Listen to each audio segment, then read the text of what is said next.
तो high school entrance exam खत्म होने वाले दिन स्कूल ब्यूटी पूरी क्लास के सामने मुझे उस वक्त पास के छोटे से जंगल में खींच कर ले जाती है जब मैं अभी भी पूरी तरह कंफ्यूज्ड खड़ा होता हूँ, जिस पर वह अचानक मेरे होंठों पर किस कर देती है और एक यंग लड़की की खास खुशबू मेरे मुंह में फैल जाती है। इसके बाद वह भर्राई हुई आवाज में मेरा नाम पुकारती है, ये फैन, मैं अपना दिल और आगे की अपनी पूरी जिंदगी तुम्हें सौंपने को तैयार हूँ। बस तुम मेरी एक बात मान लो तो मेरी यह जान भी तुम्हारी होगी। यह सुनकर मैं पूरी तरह चौंक जाता हूँ। आखिर इस पूरे मामले की वजह यह होती है कि उसकी माँ एक गंभीर बीमारी से जूझ रही होती है और सर्जरी के लिए तुरंत 6 लाख युआन की जरूरत होती है। हालांकि 6 लाख युआन मेरे जैसे रिच सेकंड जनरेशन स्टूडेंट के लिए सिर्फ आधे महीने के पॉकेट मनी के बराबर ही होता है, लेकिन फिर भी मैं बिना किसी हिचकिचाहट के उसे मना कर देता हूँ, क्योंकि स्कूल ब्यूटी जैसी इस कोल्ड टॉप स्टूडेंट का दिल वाकई बहुत कीमती लगता है। लेकिन अफसोस, मेरे जैसा इंसान प्यार नाम की चीज पर कभी भरोसा नहीं करता। मेरे माता पिता फैमिली बेनिफिट्स के लिए शादी करते हैं और 20 साल से ज्यादा समय तक एक परफेक्ट कपल का दिखावा करते हुए जिंदगी बिताते हैं। क्या उनके पास सच में दिल है? शायद है, लेकिन उनका दिल तो बहुत पहले किसी और को दिया जा चुका होता है, जिस पर मैं मन ही मन सोचता हूँ, इसलिए मुझसे दिल और प्यार की बातें मत करो। मैं इन चीजों पर बिल्कुल भरोसा नहीं करता। फिर मैं सीधा खड़ा होकर उसके सामने पहुंचता हूँ। मेरी हाइट उससे लगभग एक सिर ज्यादा होती है, जिस पर मैं उसके कांपते हुए कंधों और आंखों में लटकते आंसुओं को साफ देख पाता हूँ। इसके बाद मैं अपना हाथ आगे बढ़ाता हूँ, जिसे देखकर उसका पूरा शरीर अचानक सख्त हो जाता है। वह इंस्टिंक्टिवली अपनी आंखें बंद कर लेती है, लेकिन अगले ही पल मेरी उंगली उसके माथे पर जाकर हल्का सा फ्लिक मार देती है। सो तू कुछ सेकंड के लिए पूरी तरह स्टंडन रह जाती है। फिर वह आंखें खोलकर मुझे उलझन भरी नजरों से देखने लगती है, जिस पर मैं अपना हाथ वापस खींचता हूँ और उसकी आंखों में देखते हुए एक एक शब्द साफ बोलता हूँ। सो तू ध्यान से सुनो। अभी तुम चाहती हो कि मैं तुम्हारी मजबूरी का फायदा उठाने वाला इंसान बनूं या फिर एक अच्छा इंसान बनूं जो तुम्हारी मदद करे? यह सुनकर वह पूरी तरह अवाक रह जाती है। उसका दिमाग जैसे काम करना बंद कर देता है, लेकिन मैं धैर्य के साथ बस उसे देखता रहता हूँ। आखिरकार वह होश में लौटती है। उसके तनाव से भरे कंधे धीरे धीरे ढीले पड़ जाते हैं। फिर वह उम्मीद की एक छोटी सी किरण के साथ बहुत धीमी आवाज में कहती है, प्लीज मेरी मदद कर दो। जिसके जवाब में मैं बिना देर किए सिर हिला देता हूँ। नहीं, ये नहीं हो सकता। मैं कोई चैरिटी ऑर्गेनाइजेशन नहीं हूँ। मेरे पास बहुत पैसा है, लेकिन मैं उसे बेवजह खर्च नहीं करता। आखिर 6 लाख युआन से मैं दर्जनों लिमिटेड एडिशन फिगर्स खरीद सकता हूँ। मेरी बात सुनते ही उसकी आंखों की उम्मीद तुरंत निराशा में बदल जाती है। उसका टूटा हुआ चेहरा देखकर मेरे अंदर की थोड़ी सी शरारती संतुष्टि भी गायब हो जाती है, जिस पर मैं अचानक अपना रवैया बदल देता हूँ। हालांकि चाहे मैं विलन हूँ या गुड पर्सन, मैं यह तय नहीं कर पाया हूँ, लेकिन हम इसे एक बिजनेस डील की तरह देख सकते हैं। मुझे याद है तुम्हारे ग्रेड्स बहुत अच्छे हैं, फ्यूचर में तुम एक पोटेंशियल स्टॉक की तरह हो, इसलिए मैं तुम्हें 6 लाख युआन लोन दे सकता हूँ। इसे तुम्हारे ऊपर किया गया इन्वेस्टमेंट समझो। मैं अभी इसी वक्त पैसे ट्रांसफर कर सकता हूँ। यह सुनकर उसकी आंखों में अविश्वास भरी हैरानी दिखाई देने लगती है। लेकिन मेरी एक कंडीशन है, 10 साल बाद तुम्हें मुझे 1 मिलियन युआन वापस देने होंगे। इंटरेस्ट ज्यादा नहीं है और तुम्हारे लिए यह मुश्किल भी नहीं होना चाहिए। साथ ही अगले महीने होने वाली एंट्रेंस एग्जाम में तुम्हें सिंघुआ यूनिवर्सिटी में एडमिशन लेना ही होगा। यह साबित करेगा कि तुम्हें लोन चुकाने की क्षमता है। इसे इस इन्वेस्टमेंट का रिस्क कंट्रोल क्लॉज समझो। यह सुनते ही वह ऐसे रिएक्ट करती है जैसे डूबते हुए इंसान को आखिरी तिनका मिल गया हो। वह लगातार सिर हिलाने लगती है, मानो डर रही हो कि कहीं मैं अपना फैसला बदल न दूं। जिस पर मैं उसे अपना फोन नंबर देता हूं और मुड़कर वहां से निकल जाता हूं। मैं यह देखने की भी कोशिश नहीं करता कि उसके चेहरे पर इस वक्त कैसा एक्सप्रेशन है। छोटे जंगल से बाहर निकलते ही धूप मेरे शरीर पर पड़ती है और काफी गर्माहट फील होती है। सच कहूं तो मुझे इस बात की कोई परवाह नहीं होती कि वह पैसे लौटाएगी या नहीं। 6 लाख युआन मेरे लिए वास्तव में कुछ भी नहीं होते। कॉन्ट्रैक्ट की सारी कंडीशंस तो सिर्फ दूसरों को दिखाने के लिए होती हैं। अगर ऐसा नहीं करता तो हर कोई मुझसे पैसे उधार लेने आ जाता, चाहे मेरे पास कितना भी पैसा क्यों ना हो। मैं इस तरह उसे उड़ाने का खर्च नहीं उठा सकता। 6 लाख युआन खर्च करके यह सेटिस्फैक्शन खरीदना कि आज मैंने एक अच्छा काम किया है और साथ ही स्कूल ब्यूटी की बेबस हालत को करीब से देखना, इसे घाटे का सौदा नहीं कहा जा सकता। इसके बाद लॉयर से बात करने के बाद मैं टाइम और लोकेशन फिक्स कर देता हूँ। फिर कॉन्ट्रैक्ट की कॉपी सोथूतू को फॉरवर्ड कर देता हूँ। इस तरह यह मामला पूरी तरह खत्म हो जाता है। फिर मैं अपने असली डेस्टिनेशन की तरफ बढ़ने लगता हूँ। यह एक क्लब एक्टिविटी रूम होता है। विंडो से अंदर झांकने पर मुझे साफ दिखाई देता है कि मेरी चाइल्डहुड फ्रेंड जियांगली एक ऐसे लड़के के साथ हंसते हुए बातें कर रही होती है जो बिल्कुल किसी स्ट्रीट गैंगस्टर जैसा दिखता है। जांग फैमिली और मेरा फैमिली लंबे समय से बिजनेस पार्टनर्स रहे हैं, इसलिए मैं और जांगली भी बचपन से एक दूसरे को जानते हैं। लेकिन सबसे अहम बात उसकी बड़ी बहन जियांग शू होती है। वह सच में हेवंस प्राउड डॉटर जैसी परफेक्ट वुमन होती है। खूबसूरत, काबिल और बेहद स्ट्रॉन्ग पर्सनालिटी वाली। सबसे जरूरी बात, वह मेरे प्रति काफी अच्छी रहती है। जब भी पॉकेट मनी देती है तो लाखों में देती है। मेरे जैसे आराम तलब इंसान के लिए वह किसी वॉकिंग एटीएम से कम नहीं होती। ऊपर से जियांगशु की जल्द ही मेरे बड़े भाई ये यून के साथ एंगेजमेंट होने वाली होती है, यानी भविष्य में वह मेरी ऑफिशियल सिस्टर इन लॉ बनने वाली होती है, जिस पर मैं मन ही मन सोचता हूँ सच में यह तो हेवन मेड मैच है और मेरी लग्जरी लाइफ भी पहले से ज्यादा सिक्योर होने वाली है। लेकिन हाल के दिनों में जियांग ली एक गैंगस्टर बॉय की वजह से टॉप रैंक से गिरकर एवरेज स्टूडेंट बन गई होती है। यह हाल देखकर सीनियर जियांगशु खुद मुझसे उसकी सिचुएशन के बारे में पूछती है, जिस पर मैं समझ जाता हूँ कि अब मुझे इस मामले में दखल देना ही पड़ेगा। आखिर किसी का पैसा लिया है तो उसका काम भी करना पड़ेगा। लेकिन रूम का दरवाजा खोलने से पहले ही एक लड़का तेजी से बाहर निकलते हुए मुझसे टकरा जाता है। वह 2 कदम पीछे लड़खड़ाता है। उसकी आंखों में अपमान और बेबसी साफ दिखाई देती है। मैं उसे पहचान लेता हूँ। वह वही गरीब स्टूडेंट होता है जिसे पहले जियांग ली फाइनेंशियल सपोर्ट दिया करती थी। उसके ग्रेड्स अच्छे होते हैं और स्वभाव भी काफी सीधा साधा होता है। उसे इस हालत में देखकर मैं लगभग समझ जाता हूँ कि मामला क्या है। एक गरीब लड़का अपनी बेनिफेक्टर से प्यार कर बैठा है, लेकिन उसकी बेनिफेक्टर किसी गैंगस्टर बॉय को पसंद करती है। यह सोचकर मैं हल्का सा सिर हिलाता हूँ और मन ही मन हंस पड़ता हूँ। यह लड़का अभी बहुत छोटा है। हमारे जैसे रिच सेकंड जनरेशन लोगों के लिए किसी की मदद करना कई बार सिर्फ एक हैबिट या स्टेटस शो करने का तरीका होता है। इसका मतलब ये नहीं कि हम हर मायने में अच्छे इंसान होते हैं। अगर सच में किसी का एहसान चुकाना है तो खुद को ऊपर उठाओ, ताकत और फायदे के साथ बदला चुकाओ। यही दुनिया का असली रूल है। हर बात में प्यार और इमोशंस घुसाओगे तो आखिर में सिर्फ खुद को ही चोट पहुंचाओगे। जिस पर मैं उसे पूरी तरह इग्नोर करता हूं और सीधे क्लब रूम का दरवाजा खोल देता हूं। अंदर जियांग ली और सन यांग हंसते हुए बातें कर रहे होते हैं। जियांग ली का चेहरा फूल की तरह खिला हुआ होता है और जैसे ही वह आने वाले इंसान को देखती है, जियांग ली के चेहरे पर खिली हुई मुस्कान अचानक वहीं रुक जाती है। उसकी भौहें तुरंत सिकुड़ जाती हैं और वह चिढ़े हुए वसकीत्या सतर्क लहजे में कहती है, ये फैन, तुम यहाँ क्या करने आए हो? क्या तुम भी मुझे ब्रदर यांग से ब्रेकअप करने के लिए समझाने आए हो? जिस पर वह फिर गुस्से में कहती है, मैं तुम्हें पहले ही बता देती हूँ, बेकार की मेहनत मत करो। तुम ये फैमिली के एक निकम्मे यंग मास्टर जो खुद अपनी जिंदगी ठीक से नहीं संभाल सकता, मुझे कंट्रोल करने की क्या योग्यता रखते हो? यह सुनकर मुझे बिल्कुल भी गुस्सा नहीं आता, बल्कि मुझे थोड़ा हंसी जैसा फील होता है। जिस पर मैं शांत आवाज में कहता हूँ, मैं तुम्हें कंट्रोल करने नहीं आया, मैं तो बस क्यूरियस हूँ। जियांग फैमिली की इतनी आज्ञाकारी और डिसिप्लिन वाली बेटी अचानक ऐसे आदमी को कैसे पसंद करने लगती है? यह सुनकर जियांग लाई तिरस्कार भरी नजरों से मुझे देखती है। तुम क्या जानो? ब्रदर यांग तुम जैसे फेक रिच किड्स की तरह नहीं है। वह बहुत रियल इंसान है। वह आजाद रहते हैं, अपनी मर्जी से जीते हैं। इतना कहकर वह सन यांग का हाथ कसकर पकड़ लेती है। उसके चेहरे पर ऐसी वॉरशिप वाली एक्सप्रेशन होती है मानो वह किसी आइडल को देख रही हो। इसे कहते हैं जिंदगी जीना। तुम लोगों जैसी तयशुदा और बोरिंग लाइफ ही असली वेस्ट है। इसके बाद वह फिर मेरी तरफ उंगली करके कहती है, खासकर तुम, ये फैन, पढ़ाई में बेकार, खेल में बेकार, ये फैमिली के नाम के अलावा तुम्हारे पास और है ही क्या? तुम पूरी तरह एक यूजलेस इंसान हो। जिस पर मैं सिर हिलाता हूँ, जैसे अभी अभी कोई बड़ी बात समझ में आई हो। तो ये वही यूथफुल रोमांस वाली फीलिंग है। जियांग लाई को लगता है कि शायद मैं उसकी बातों से कन्विंस हो गया हूँ। उसके चेहरे पर तुरंत गर्व भरी मुस्कान आ जाती है। वहीं सन यांग भी सीना चौड़ा करके खड़ा हो जाता है।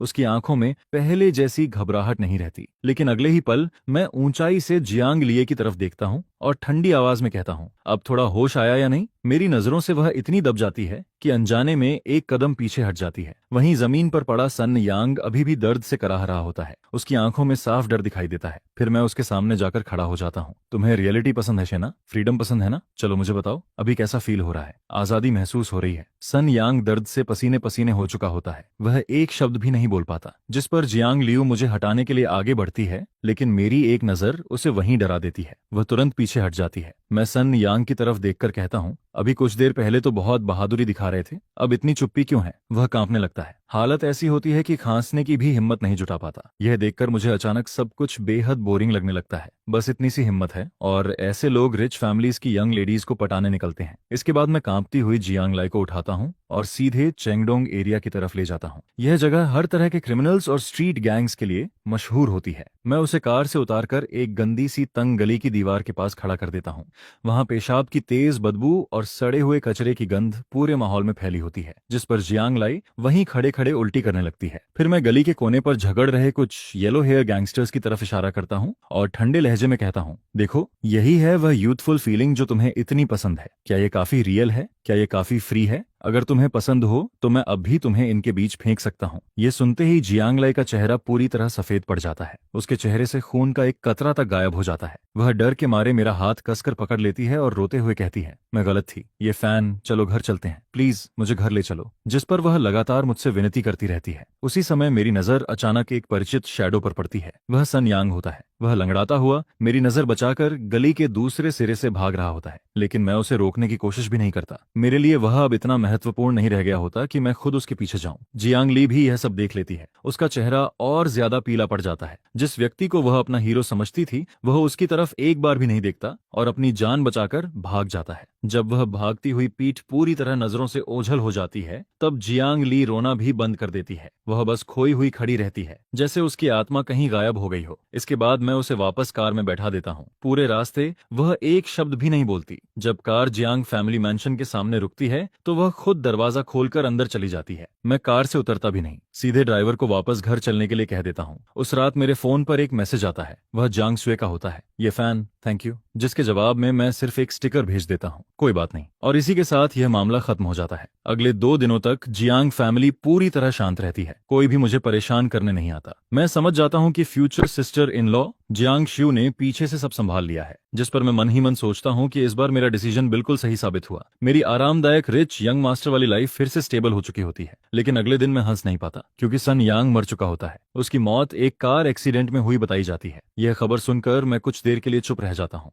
मुझे अचानक महसूस होता है कि मेरी फ्यूचर सिस्टर इन लॉ शायद मेरी सोच से भी ज्यादा निर्दयी है, जिस पर पहली बार मुझे यह फैमिली बेहद डरावनी लगने लगती है। इस घर में हर इंसान एक परफेक्ट मास्क पहनकर घूमता है और जो भी उनके रास्ते में आता है उसे चुपचाप हटा दिया जाता है। मेरा ब्रिलियंट बड़ा भाई ये योन ऐसा ही है, जियांगशु भी ऐसी ही है। सिर्फ मैं ही इस फैमिली में अलग हूँ, एक ऐसा इंसान जो बस आराम से जिंदगी बिताना चाहता है। यह सोचते ही मैं अचानक बिस्तर से उठकर बैठ जाता हूँ। मुझे तुरंत यहाँ से निकलना होगा। इन खतरनाक लोगों से जितना दूर रहूं उतना अच्छा आता है। पहले जिंदा रहना जरूरी है, और लाइफ तो बाद में भी जी सकता हूँ। अगली सुबह बिना किसी को बताए मैं अपना पहले से पैक किया हुआ सूटकेस लेकर नीचे उतरता हूँ। मेरी माँ लिविंग रूम में बैठकर मॉर्निंग टी पी रही होती हैं। मुझे देखकर वह बस एक नजर उठाती हैं और शांत आवाज में पूछती हैं, कहाँ जा रहे हो? रहने की जगह बदल रहे हो क्या? उन्होंने मुझे रोकने की कोशिश तक नहीं की। यह कहकर वह फिर अपनी फाइनेंशियल मैगजीन पढ़ने लगती हैं। वहीं मेरे तथाकथित पिता कहाँ हैं, किसी को पता नहीं होता। ये घर किसी आइस सेलार से कम नहीं लगता, जिस पर मैं सूटकेस खींचते हुए बिना पीछे देखे उस आलीशान विला से बाहर निकल जाता हूँ। सिटी सेंटर में मेरा एक अपार्टमेंट पहले से खरीदा हुआ होता है। अब आखिरकार उसका इस्तेमाल करने का समय आ गया था। अपार्टमेंट काफी बड़ा होता है, लेकिन पूरी तरह खाली भी। यहाँ तक कि फ्रिज भी लगभग खाली पड़ा होता है। इसलिए मैं पास के सबसे बड़े सुपरमार्केट की तरफ गाड़ी चला देता हूँ। मुझे फूड और स्नैक्स खरीदने होते हैं ताकि अपने नए घर को भर सकूं। शॉपिंग कार्ट धकेलते हुए मैं रंग बिरंगे शेल्फ्स के बीच घूमता रहता हूँ। मैं किसी शॉपिंग मशीन की तरह सामान उठाकर कार्ट में फेंकता जाता हूँ। तभी एक कॉर्नर से गुजरते वक्त मेरे कदम अचानक रुक जाते हैं, क्योंकि स्नैक सेक्शन के पास मुझे एक लड़की दिखाई देती है। वह चुपके से ब्रेड का एक पैकेट अपनी स्लीव के अंदर छिपाने की कोशिश कर रही होती है। वह मुझसे कुछ साल छोटी लगती है, कद छोटा होता है और उसने स्कूल यूनिफॉर्म पहन रखी होती है, जो कई बार धुलने की वजह से फीकी पड़ चुकी होती है। उसका चेहरा काफी प्यारा और साफ सुथरा लगता है। अफसोस, उसके हाथों की हरकतें उतनी साफ नहीं होती। मैं कुछ नहीं बोलता, बस शेल्फ के सहारे खड़ा होकर दिलचस्पी से उसे देखने लगता हूँ। वह बड़ी मुश्किल से ब्रेड को स्लीव में छिपाने की कोशिश करती है, लेकिन स्लीव बहुत छोटी होती है और ब्रेड का पैकेट बहुत बड़ा, जिस पर वह बार बार कोशिश करती रहती है। कुछ ही देर में उसके माथे पर पसीना आ जाता है। फिर शायद उसे कुछ महसूस होता है। उसकी हरकत अचानक रुक जाती है। वह धीरे धीरे सिर उठाती है और अगले ही पल हमारी नजरें हवा में टकरा जाती हैं। मैं बिना एक शब्द बोले उसे घूरता रहता हूँ। करीब 10 सेकंड यूं ही बीत जाते हैं, जिस पर उस लड़की का चेहरा साफ तौर पर लाल पड़ने लगता है। उसकी आंखों में पहले डर दिखाई देता है, फिर घबराहट, और आखिर में इतनी शर्म और अपमान भर जाता है कि वह नजरें तक नहीं उठा पाती। उसके हाथ में पकड़ा ब्रेड का पैकेट बुरी तरह कांप रहा होता है। तभी ठप की आवाज के साथ ब्रेड नीचे जमीन पर गिर जाता है, जिस पर ऐसा लगता है जैसे उसके शरीर की सारी ताकत एक पल में खत्म हो गई हो। वह पूरी तरह झुक जाती है, सिर नीचे कर लेती है, मानो चाहती हो कि उसका चेहरा जमीन में ही छिप जाए। यह देखकर मुझे सब कुछ बेहद बोरिंग लगता है। फिर मैं आगे बढ़ता हूँ, नीचे गिरा हुआ ब्रेड उठाता हूँ और उसे अपनी शॉपिंग कार्ट में डाल देता हूँ। इसके बाद बगल वाली शेल्फ से अलग अलग तरह के बिस्किट्स उठाता हूँ और ढेर सारी कैंडीज और स्नैक्स भी कार्ट में भरना शुरू कर देता हूँ। कुछ ही देर में मेरी कार्ट सामान के पहाड़ जैसी हो जाती है, जिस पर मैं कार्ट को धकेलते हुए उसके सामने पहुंचता हूँ। वह अभी भी सिर झुकाए खड़ी होती है। उसका पूरा शरीर तनाव से भरा हुआ होता है, जैसे किसी सजा का इंतजार कर रही हो।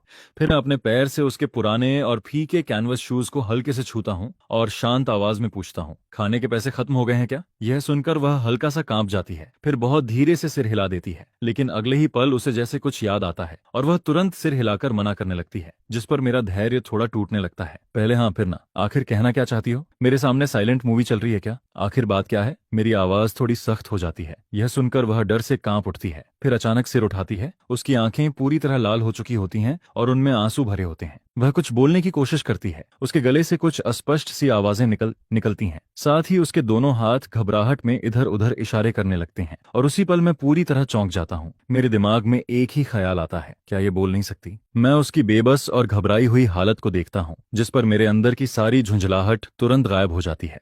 उस पल मुझे सच में पछतावा होता है। मुझे लगता है कि मैं वाकई एक बहुत बड़ा कमीना हूँ, ऐसा इंसान जो आधी रात को इस पल को याद करे तो खुद को 2 थप्पड़ मारने का मन करे, जिस पर मैं बिना कुछ कहे वापस मुड़ जाता हूँ। फिर एक और शॉपिंग कार्ट लाता हूँ और उसमें लंबे समय तक खराब न होने वाला ढेर सारा फूड भर देता हूँ। इसके बाद मैं दोनों कार्ट्स को धकेलते हुए उसकी तरफ इशारा करता हूँ कि वह मेरे पीछे आए, लेकिन वह अभी भी शॉक में खड़ी रहती है। मैं कोई एक्सप्लेनेशन नहीं देता, सीधे उसका हाथ पकड़ता हूँ और उसे कैश काउंटर की तरफ ले जाता हूँ। पेमेंट करने के बाद मैं बड़े बड़े बैग्स उठाता हूँ। वह भी छोटे से टेल की तरह मेरे पीछे पीछे चलती है। उसके हाथों में भी कुछ स्नैक्स के पैकेट्स होते हैं। इसके बाद मैं सारा सामान अपनी स्पोर्ट्स कार की बैक सीट में रख देता हूँ और उसे कार में बैठने का इशारा करता हूँ। वह कुछ पल हिचकिचाती है, लेकिन आखिरकार पैसेंजर सीट का डोर खोलकर बैठ जाती है। फिर मैं उससे उसके घर का एड्रेस पूछता हूँ, जिस पर वह मेरा फोन लेती है और अपनी छोटी छोटी उंगलियों से काफी देर तक स्क्रीन पर कुछ टाइप करती रहती है। आखिर में एक लोकेशन सामने आती है। वह सिटी के पुराने हिस्से की एक बेहद जर्जर बस्ती होती है, ऐसी जगह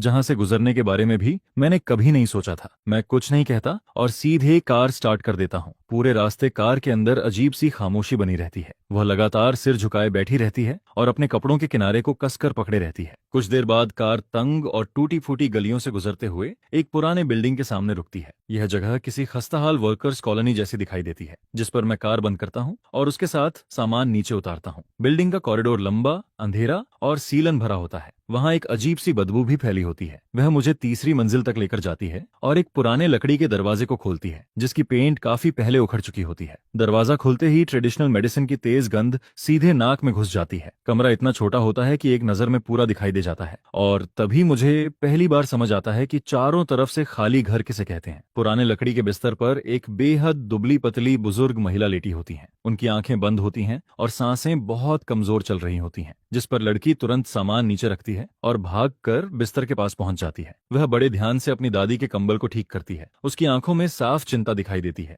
यह देखकर मुझे पूरी बात समझ में आ जाती है। उसे खाने के पैसे की नहीं, बल्कि अपने परिवार के इलाज के पैसे की कमी थी और ब्रेड चुराने की वजह भी शायद यही थी। वह अपनी दादी के इलाज के लिए बचाए हुए पैसों को खर्च नहीं करना चाहती थी। फिर वही दुख भरी कहानी। और मैं मानता हूँ कि ऐसी चीजें देखकर मैं ज्यादा देर तक सख्त नहीं रह पाता। कुछ देर बाद लड़की अपनी दादी का ध्यान रखने के बाद मेरे पास आती है। वह गहराई से झुककर मुझे थैंक्स कहती है और फिर मेज पर रखी पुरानी एक्सरसाइज नोटबुक उठा लेती है। फिर जल्दी जल्दी उसमें कुछ लिखती है। उसकी राइटिंग काफी साफ और सुंदर होती है। उस पर लिखा होता है, थैंक यू। इन सब चीजों में कितना पैसा लगा है? मैं बाद में आपको पूरा पैसा वापस कर दूंगी। यह पढ़कर मुझे थोड़ा हंसी आती है। वापस दोगी? कैसे? फिर से चोरी करके? मैं कुछ नहीं कहता, सीधे अपना फोन निकालता हूँ और फैमिली असिस्टेंट को कॉल कर देता हूँ। अंकल वांग, सिटी सेंट्रल हॉस्पिटल के स्पेशल केयर डिपार्टमेंट से कांटेक्ट करिए। 15 मिनट के अंदर चेंगशी रेसिडेंशियल एरिया में एक एम्बुलेंस पहुंचनी चाहिए। एड्रेस मैं अभी भेजता हूँ। सारा खर्च मेरे अकाउंट से काट लेना। पूरा कॉल 1 मिनट से भी कम समय में खत्म हो जाता है, लेकिन लड़की पूरी तरह स्तब्ध रह जाती है। वह मुंह खुला छोड़कर मुझे देखती रहती है,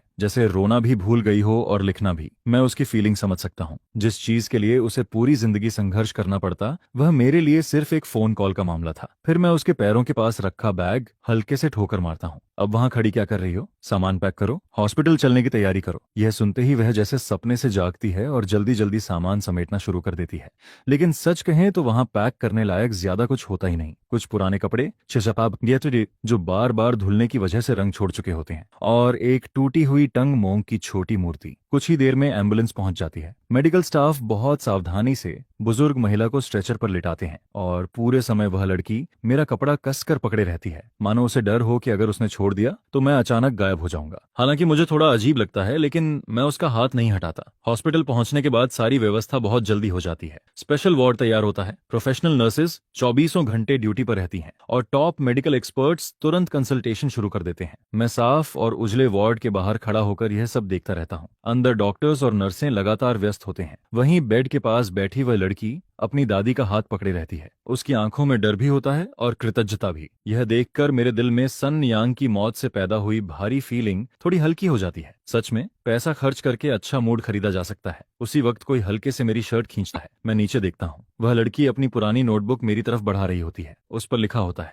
मैं आपका एहसान कैसे चुका सकती हूँ। जिस पर मैं डोर फ्रेम से टिककर उसे देखता हूँ और कहता हूँ, मैंने तुमसे एहसान चुकाने को नहीं कहा। यह सुनकर वह घबरा जाती है और तेजी से नोटबुक में लिखने लगती है। इस बार उसकी राइटिंग थोड़ी बिखरी हुई होती है। नहीं, मैं आपका पैसा मुफ्त में नहीं ले सकती। आप बहुत अच्छे इंसान हैं। जब मेरी नजर अच्छे इंसान वाले शब्दों पर पड़ती है तो मेरे होंठों पर मुस्कान और गहरी हो जाती है। आज के समय में मेरे जैसा इंसान भी किसी की नजर में गुड पर्सन हो सकता है। सच में अमीर होना बहुत अच्छी बात है। जिस पर मैं उसके लिखने की हरकत बीच में ही रोक देता हूँ। अगर मेरे पास पैसा है तो इसका मतलब ये बिल्कुल नहीं है कि मैं कोई अच्छा इंसान हूँ। असल में मैं पहले भी कह चुका हूँ, मुझे सबसे ज्यादा परेशानी से नफरत है। और तुम यहाँ मेरे साथ इस बात को लेकर बार बार बहस कर रही हो, यही मेरे लिए सबसे बड़ी परेशानी बन रही है। समझी? जिस पर मेरी ये बात सुनकर वो लड़की कुछ देर के लिए बिल्कुल चुप रह जाती है। वो मुझे देखती रहती है लेकिन समझ नहीं पाती कि आखिर जवाब क्या दे। उसका वो एक्सप्रेशन देखकर मैं एक लंबी सांस लेता हूँ। फिर उसके सामने जाकर बिना कोई और बात किए उसके हाथ से नोटबुक और पेन ले लेता हूँ और उसमें जल्दी जल्दी कुछ लिखना शुरू कर देता हूँ। लिखने के बाद मैं वो नोटबुक वापस उसके हाथ में थमा देता हूँ। इसे ऐसे समझ लो कि मैं पहले से इंश्योरेंस खरीद रहा हूँ। तुम बस अच्छी तरह पढ़ाई करो और किसी अच्छे यूनिवर्सिटी में एडमिशन ले लो। क्या पता अगर कभी भविष्य में मेरा बुरा वक्त आ गया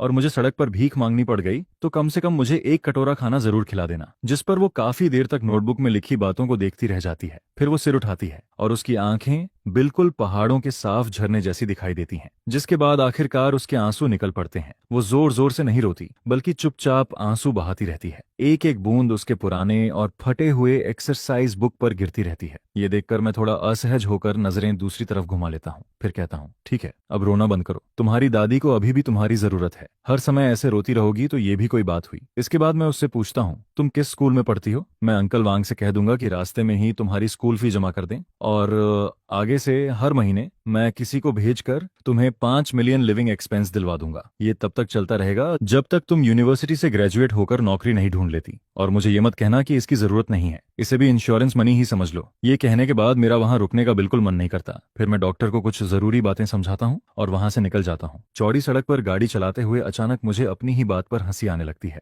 मैं ये फैमिली का सेकंड यंग मास्टर और बुरा वक्त देखूंगा, ये बात सुनने में ही नामुमकिन लगती है। असल में मैं तो बस पैसा खर्च करके अपने लिए थोड़ा पुण्य जमा कर रहा था। आखिर मेरे आसपास जितने लोग हैं, हर अगला इंसान पिछले वाले से ज्यादा खतरनाक और चालाक निकलता है। इसलिए मुझे भी थोड़ा ज्यादा गुड कर्म जमा करना चाहिए ताकि मेरी पूरी जिंदगी ऐशो आराम में गुजर सके। लेकिन फिर सिर्फ 5 साल के अंदर सब कुछ बदल गया। सिर्फ 5 साल। मेरा बड़ा भाई ये युन, जो हमेशा बेहद समझदार और सम्मानित दिखाई देता था, उसकी शादी के बाद सब कुछ बिखर गया। उस समय मैं एक प्राइवेट आइलैंड पर धूप सेंक रहा था। जब मुझे फोन आया तो मैं उसे सुनकर हंस पड़ा क्योंकि मुझे लगा सब कुछ मेरे हिसाब से ही चल रहा है। मेरे बड़े भाई की असली प्रॉब्लम ये थी कि वो अंदर से बेहद कमजोर इंसान था लेकिन बाहर हमेशा खुद को एक सच्चा और वफादार प्रेमी दिखाने की कोशिश करता था। यहाँ तक कि जब मामला बिगड़ना शुरू हुआ तब भी मुझे वापस जाकर वो तमाशा देखने में कोई दिलचस्पी नहीं थी। आखिर बड़े घरानों की शादियों में ऐसे ड्रामे कोई नई बात नहीं होते। लेकिन फिर एक रात में मेरी सारी बैंक कार्ड्स ब्लॉक हो जाती हैं। मेरे नाम की सारी प्रॉपर्टीज, शेयर्स और इन्वेस्टमेंट फंड्स फ्रीज कर दिए जाते हैं। और तभी मुझे पहली बार एहसास होता है कि शायद मामला उतना आसान नहीं है। जिस पर मैं तुरंत आइलैंड से वापस लौटता हूँ लेकिन तब बहुत देर हो चुकी होती है। ये ग्रुप अब ये फैमिली का नहीं रह जाता। उसका नाम बदलकर जियांग फैमिली के नाम पर हो चुका होता है। मेरे पिता पर कई इकोनॉमिक क्राइम्स के आरोप लग चुके होते हैं। सारे सबूत इतने मजबूत होते हैं कि उनकी बाकी जिंदगी जेल की सलाखों के पीछे गुजरना लगभग तय हो जाता है। और मेरा बड़ा भाई ये यून भी घर से निकाल दिया जाता है। उसके पास कुछ भी नहीं बचता। जहां तक मेरी बात है, मैं तो सिर्फ एक निकम्मा इंसान था जिसे दिन भर मौज मस्ती करने के अलावा कुछ नहीं आता था। लेकिन मुझे भी नहीं छोड़ा गया। 20 साल से ज्यादा समय में जो पर्सनल सेविंग्स मैंने इकट्ठी की थी वो सब एक झटके में गायब हो जाती हैं। फिर मैं अपने अपार्टमेंट के बाहर खड़ा होता हूँ और देखता हूँ कि ब्लैक सूट पहने दो बॉडीगार्ड्स दरवाजे पर खड़े हैं। उनके चेहरे पर कोई एक्सप्रेशन नहीं होता। ये देखकर मेरा दिमाग सुन्न पड़ जाता है। मैं मन ही मन सोचता हूँ, दीदी अगर बदला लेना ही था तो मेरे बेवकूफ भाई को सजा देती। मुझे उससे कोई प्रॉब्लम नहीं थी, लेकिन आपने मेरे पिता को जेल भेज दिया, ये ग्रुप को बर्बाद कर दिया। इसका मतलब क्या है? जिस पर मुझे और ज्यादा गुस्सा आने लगता है। मुझे लगने लगता है जैसे मैं किसी फीमेल रिवेंज नॉवेल के अंदर आ गया हूँ और वहां एक ऐसा साइड कैरेक्टर बन गया हूँ जिसे रास्ते से हटाना जरूरी था। तभी दरवाजा खुलता है और अंदर जियांग शू मेरे पसंदीदा सोफा पर बैठी दिखाई देती है। वो आराम से वाइन ग्लास घुमा रही होती है। 5 साल बीत चुके होते हैं। वो पहले से ज्यादा खूबसूरत लगती है, लेकिन साथ ही पहले से कहीं ज्यादा ठंडी और खतरनाक भी। उसके अंदर एक ऐसा दबदबा होता है जिससे सामने वाला घुटन फील करने लगता है। जिस पर वो मुझे देखती है, वाइन ग्लास नीचे रखती है और हल्की मुस्कान के साथ कहती है, ये फैन वापस आ गए। लेकिन मैं कुछ नहीं कहता, बस उसे घूरता रहता हूँ।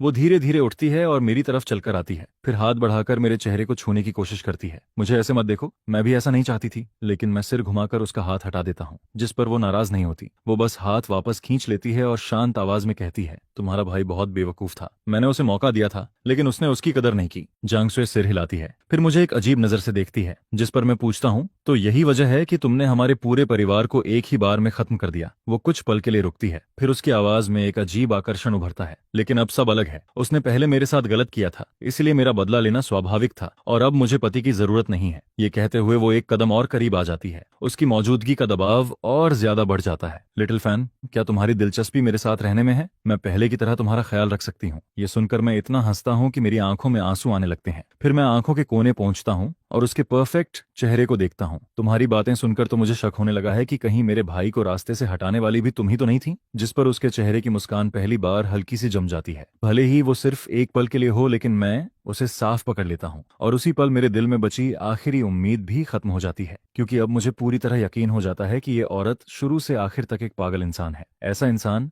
जो अपने मकसद के लिए किसी भी हद तक जा सकता है। फिर मैं अपनी मुस्कान वापस खींच लेता हूँ, बिना किसी एक्सप्रेशन के उसे देखता हूँ और धीरे धीरे अपना हाथ उठाकर उसकी तरफ तिरस्कार भरी उंगली दिखा देता हूँ। जिस पर उसके चेहरे की आखिरी मुस्कान भी गायब हो जाती है। उसकी जगह सिर्फ बर्फ जैसी ठंडी उदासी बचती है। वाकई तुम्हें कुछ भी समझ नहीं है। वो हाथ हिलाती है और दोबारा मेरी तरफ देखना भी जरूरी नहीं समझती। जिस पर दोनों बॉडीगार्ड्स तुरंत आगे बढ़ते हैं। एक बाईं तरफ और दूसरा दाईं तरफ से मुझे पकड़ लेता है। फिर मुझे ऐसे उठाते हैं जैसे कोई मुर्गी का बच्चा उठाता हो। अगले ही पल मुझे मेरे ही घर से बाहर फेंक दिया जाता है। मैं खाली कॉरिडोर में अकेला खड़ा रहता हूँ। फिर खुद पर हंसते हुए एक ठंडी हंसी छोड़ देता हूँ। अगर मैं सच में उसकी बातों पर भरोसा कर लेता और उसके पास रुक जाता, तो शायद जब वो मुझसे ऊब जाती तब मुझे खुद भी पता नहीं चलता कि मेरी मौत कैसे हुई। मैं अच्छी तरह जानता हूँ कि मैं उसका मुकाबला नहीं कर सकता। यहाँ तक कि मेरे पिता जैसे चालाक इंसान भी उसकी प्लानिंग में फंस गए थे। मेरे जैसा निकम्मा आदमी उससे कैसे जीत सकता था? इसलिए उस पागल औरत से जितना दूर रहूं उतना अच्छा है। फिलहाल जिंदा रहना ही सबसे जरूरी है। इसके बाद मैं अपना फोन निकालता हूँ और कॉन्टैक्ट लिस्ट खोलता हूँ। वहां उन दोस्तों के नंबर दिखाई देते हैं जो हर दिन मुझे ब्रोदर फैन कहकर बुलाते थे। फिर मैं पहला नंबर डायल करता हूँ। कॉल कनेक्ट हो जाती है। यंग मास्टर जो, मैं ये फैन बोल रहा हूँ। जिस पर दूसरी तरफ से पूरे 3 सेकंड तक सन्नाटा छाया रहता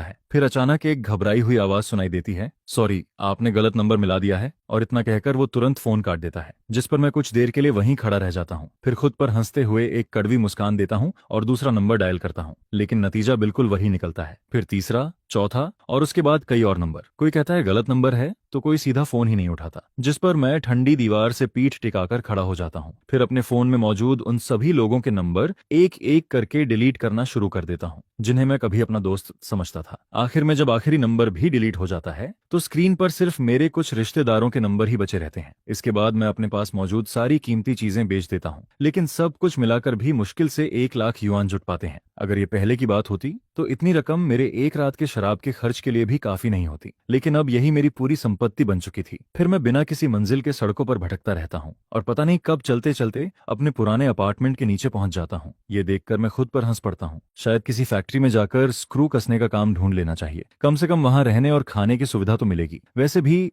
20 साल से ज्यादा समय तक ऐशो आराम की जिंदगी जी चुका हूँ, अब और क्या चाहिए? इन्हीं बातों के बारे में सोचते हुए मैं सिर झुकाकर आगे बढ़ रहा होता हूँ। तभी अचानक किसी नरम शरीर से टकरा जाता हूँ, जिस पर एक हल्की और ताजगी भरी खुशबू मेरी तरफ आती है। मैं आदतन माफी मांगने के लिए सिर उठाता हूँ, लेकिन अगले ही पल मेरी नजर एक जोड़ी साफ और चमकदार आंखों पर टिक जाती है। वो एक खूबसूरत लड़की थी। उसका चेहरा मुझे कहीं देखा हुआ लगता है, लेकिन लेकिन मैं तुरंत याद नहीं कर पाता कि उसे कहाँ देखा था, लेकिन वो मुझे पहचान चुकी थी। मैं उसकी आंखों में साफ देख सकता था कि मुझे पहचानते ही उनमें अचानक खुशी की एक चमक दौड़ जाती है, जिस पर वो अपने होंठ हिलाती है जैसे कुछ कहना चाहती हो, लेकिन फिर अचानक कुछ याद आते ही रुक जाती है। इसके बाद वो जल्दी से अपनी जेब से मोबाइल निकालती है और उसमें टाइप करने लगती है। कुछ सेकंड बाद वो स्क्रीन मेरी तरफ कर देती है। उस पर लिखा होता है, मिस्टर ये, क्या आपको मैं याद हूँ? स्क्रीन पर लिखे ये 3 शब्द देखकर मैं कुछ पल के लिए चुप रह जाता हूँ। आखिर आजकल मुझे इस नाम से बुलाने वाले लोग बहुत कम बचे थे, जिस पर मैं ध्यान से उसका चेहरा देखने लगता हूँ। धीरे धीरे पुरानी यादों के टुकड़े मेरे दिमाग में उभरने लगते हैं और अचानक मुझे सब याद आ जाता है। 5 साल पहले सुपरमार्केट में कांपती हुई वो छोटी लड़की, पुरानी टूटी फूटी झोपड़ी में अपनी दादी की देखभाल करती हुई वही बच्ची जिस पर मैं हैरानी से पूछता हूँ, तो वो तुम थी? मेरी बात सुनते ही उसकी आंखें चमक उठती हैं। वो लगातार सिर हिलाने लगती है। उसकी खुशी इतनी साफ दिखाई देती है कि जैसे उसकी आंखों से बाहर छलक पड़ने वाली हो, जिस पर मैं और भी हैरान होकर पूछता हूँ, लेकिन तुम यहाँ क्या कर रही हो? वो फिर तेजी से कुछ टाइप करती है और मोबाइल मेरे सामने कर देती है। स्क्रीन पर लिखा होता है, मैंने न्यूज में सब देख लिया था, जियांग फैमिली और आपके साथ जो हुआ उसके बारे में भी। मुझे लगा कि शायद आप यहाँ वापस आएंगे, इसलिए मैं आपका इंतजार कर रही थी कल से। ये पढ़ते ही मेरा दिल जैसे किसी ने जोर से दबा दिया हो। दूसरे शब्दों में कहूँ तो जिस वक्त से मुझे घर से निकाला गया था, तब से पूरे 24 घंटे तक ये लड़की उसी अपार्टमेंट के नीचे खड़ी रही जहां मेरे लौटने की कोई उम्मीद नहीं थी। वो अपनी सबसे भोली और अनाड़ी तरीके से एक ऐसी संभावना का इंतजार करती रही जिसका कोई भरोसा नहीं था, जिस पर मेरे दिल में एक अजीब सा एहसास उठने लगता है। जब मेरे तथाकथित दोस्त मुझसे दूरी बनाने में लगे हुए थे, तब एक ऐसी लड़की जिसे मैं लगभग भूल चुका था, पूरे दिन और पूरी रात मेरा इंतजार कर रही थी। मैं हल्की मुस्कान के साथ कुछ कहने की कोशिश करता हूँ, लेकिन शायद वो मेरी झिझक समझ जाती है, जिस पर उसके मोबाइल स्क्रीन पर एक और लाइन दिखाई देती है, क्या अब आपके पास जाने के लिए कोई जगह नहीं बची? और मेरी खामोशी ही उसके सवाल का जवाब बन जाती है। इसके बाद वो मोबाइल वापस रख देती है। फिर ऐसा काम करती है जिसकी मैंने बिल्कुल उम्मीद नहीं की थी। वो धीरे से मेरे हुडी की बांह पकड़ लेती है। उसकी पकड़ बहुत हल्की होती है।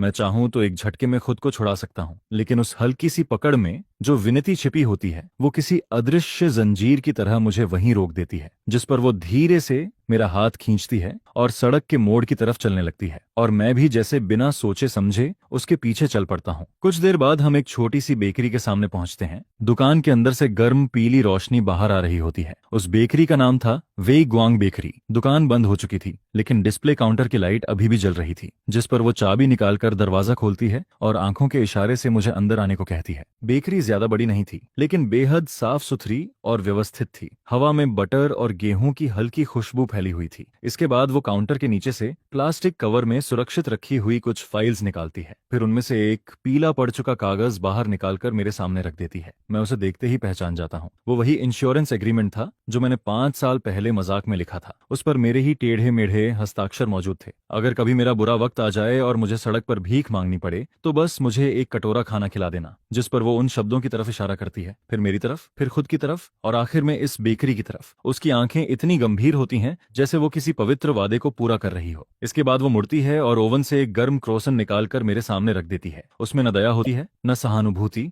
बस एक बेहद स्वाभाविक एहसास होता है, जैसे अब मेरी बारी आ चुकी हो। मैं क्रोसन लेता हूँ और एक बाइट खाता हूँ। उसका स्वाद उन महंगे रेस्टोरेंट्स जितना शानदार नहीं था जहां मैं पहले खाया करता था, लेकिन न जाने क्यों वो मुझे एक अजीब सा सुकून देता है। कुछ देर बाद मैं उससे पूछता हूँ, क्या यहाँ अभी भी स्टाफ की जरूरत है? जिस पर वो पहले कुछ पल के लिए हैरान रह जाती है, लेकिन अगले ही पल उसके चेहरे पर एक बेहद चमकदार मुस्कान फैल जाती है। फिर वो जोर जोर से सिर हिलाने लगती है, और उसी दिन मेरी जिंदगी का पहला हिस्सा खत्म हो जाता है। वो जिंदगी जो भ्रम और ऐशो आराम में बीती थी, और दूसरा हिस्सा शुरू होता है एक छोटे से बेकरी के साथ जिसका नाम था वेई गुआंग बेकरी। और मेरी बॉस बनती है एक ऐसी गूंगी लड़की जिससे मुझे लगा था कि मैं जिंदगी में कभी दोबारा नहीं मिलूंगा। उस लड़की का नाम था शेन युवेई। 5 साल पहले मैंने जो पैसे उसकी मदद के लिए दिए थे और अपनी खुद की बचत को जोड़कर उसने यूनिवर्सिटी से ग्रेजुएशन के बाद ये बेकरी खोली थी। दुकान छोटी जरूर थी, लेकिन बिजनेस काफी अच्छा चल रहा था। आसपास के पड़ोसी उसका खास ख्याल रखते थे। वे अक्सर थोड़ा लंबा रास्ता तय करके यहाँ आते,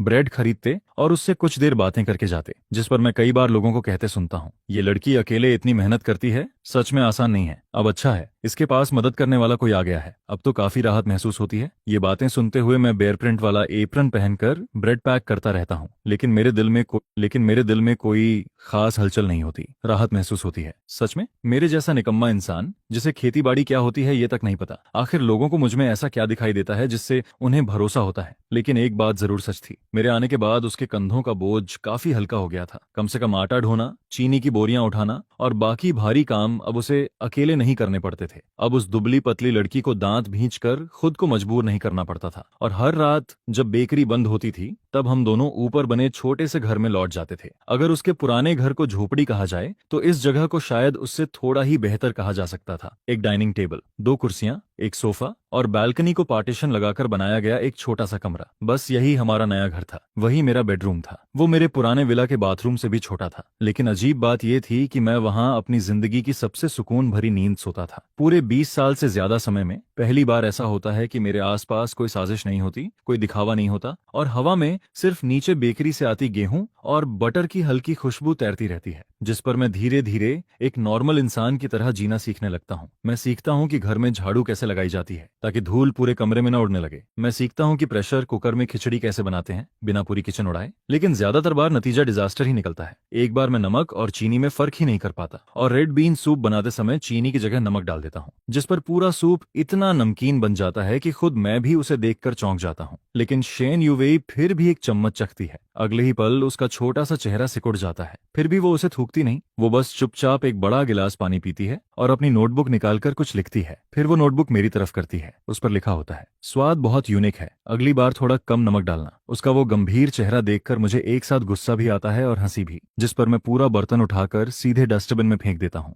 उस दिन के बाद मैं साइन लैंग्वेज सीखना शुरू कर देता हूँ। मैं ढेर सारी बुक्स और स्टडी मटेरियल्स खरीदता हूँ। हर रात जब शेन यूवेई सो जाती है तब मैं अपने छोटे से कमरे में बैठकर फोन स्क्रीन को घूरता रहता हूँ। फिर बार बार प्रैक्टिस करता हूँ। सबसे आसान शब्दों से शुरुआत करता हूँ, हेलो, थैंक यू, आज तुमने बहुत मेहनत की, गुड नाइट। और फिर एक दिन मैं पहली बार थोड़ा अजीब और अनाड़ी तरीके से हाथों के इशारों से उसे गुड मॉर्निंग कहता हूँ, जिस पर वो कुछ पल के लिए बिल्कुल स्थिर रह जाती है। फिर उसकी हमेशा शांत रहने वाली आंखों में अचानक एक चमक उभर आती है। ऐसा लगता है जैसे किसी ने उनमें एक सितारा डाल दिया हो। उसकी आंखें हैरानी से फैल जाती हैं और फिर वो भी पूरी गंभीरता के साथ साइन लैंग्वेज में मुझे जवाब देती है। उस पल मुझे ऐसा एहसास होता है जैसा पिछले 20 सालों में कभी नहीं हुआ था। पहली बार मुझे लगता है कि मैंने कोई सच में मीनिंगफुल काम किया है। इसके बाद दिन गुजरते जाते हैं और जिंदगी धीरे धीरे बेहतर होती जाती है। जो इंसान कभी ओवन तक चलाना नहीं जानता था वो अब क्रीम व्हिप करना सीख चुका था। मैं बेकरी का अप्रेंटिस बन चुका था, केक डेकोरेशन सीख चुका था और धीरे धीरे एक प्रॉपर बेकर बनने लगा था, जिस पर बेकरी का बिजनेस भी लगातार बढ़ता जाता है। हालत यहाँ तक पहुंच जाती है कि हम बगल वाली शॉप भी रेंट पर ले लेते हैं ताकि बेकरी को और बड़ा किया जा सके। इस बीच मेरे बैंक अकाउंट में भी काफी सेविंग्स जमा हो चुकी होती है, इतनी कि मैं आराम से बाहर जाकर अलग घर ले सकता था। कई बार मैं शेन यूवेई से इस बारे में बात करने का सोचता हूँ, लेकिन हर बार शब्द मेरे गले में ही अटक जाते हैं। अगर मैं बाहर चला भी जाऊं तो कहाँ जाऊंगा? अकेले खाना खाने का क्या मतलब? और वैसे भी वो इतनी छोटी उम्र में अकेले सब संभाल रही है। अगर मैं यहाँ रहकर उसकी थोड़ी मदद कर सकता हूँ तो इसमें बुरा क्या है?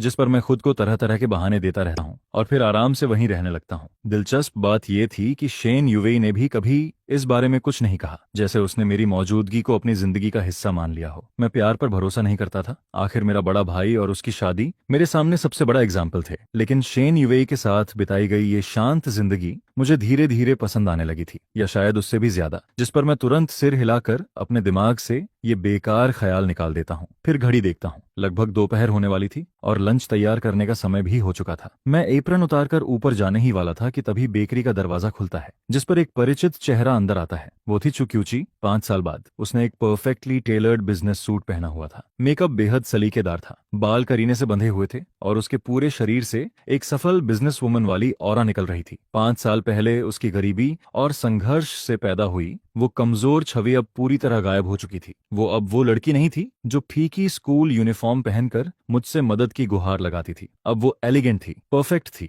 और बेहद सफल दिखाई देती थी। उसके पीछे एक युवा आदमी भी खड़ा था, लगभग 20-22 साल का, सूट और टाई में सजा हुआ, किसी फ्रेश ग्रेजुएट जैसा दिखता था। लेकिन उसकी आंखों में मेरे लिए खुली दुश्मनी साफ दिखाई देती थी। शायद वो उसका मेल असिस्टेंट था, जिस पर चुक्यूची की नजर मेरे बियर प्रिंट एप्रन पर टिक जाती है। उसकी भौहें हल्की सी सिकुड़ती हैं, लेकिन अगले ही पल वो अपनी परफेक्ट स्माइल वापस ले आती है।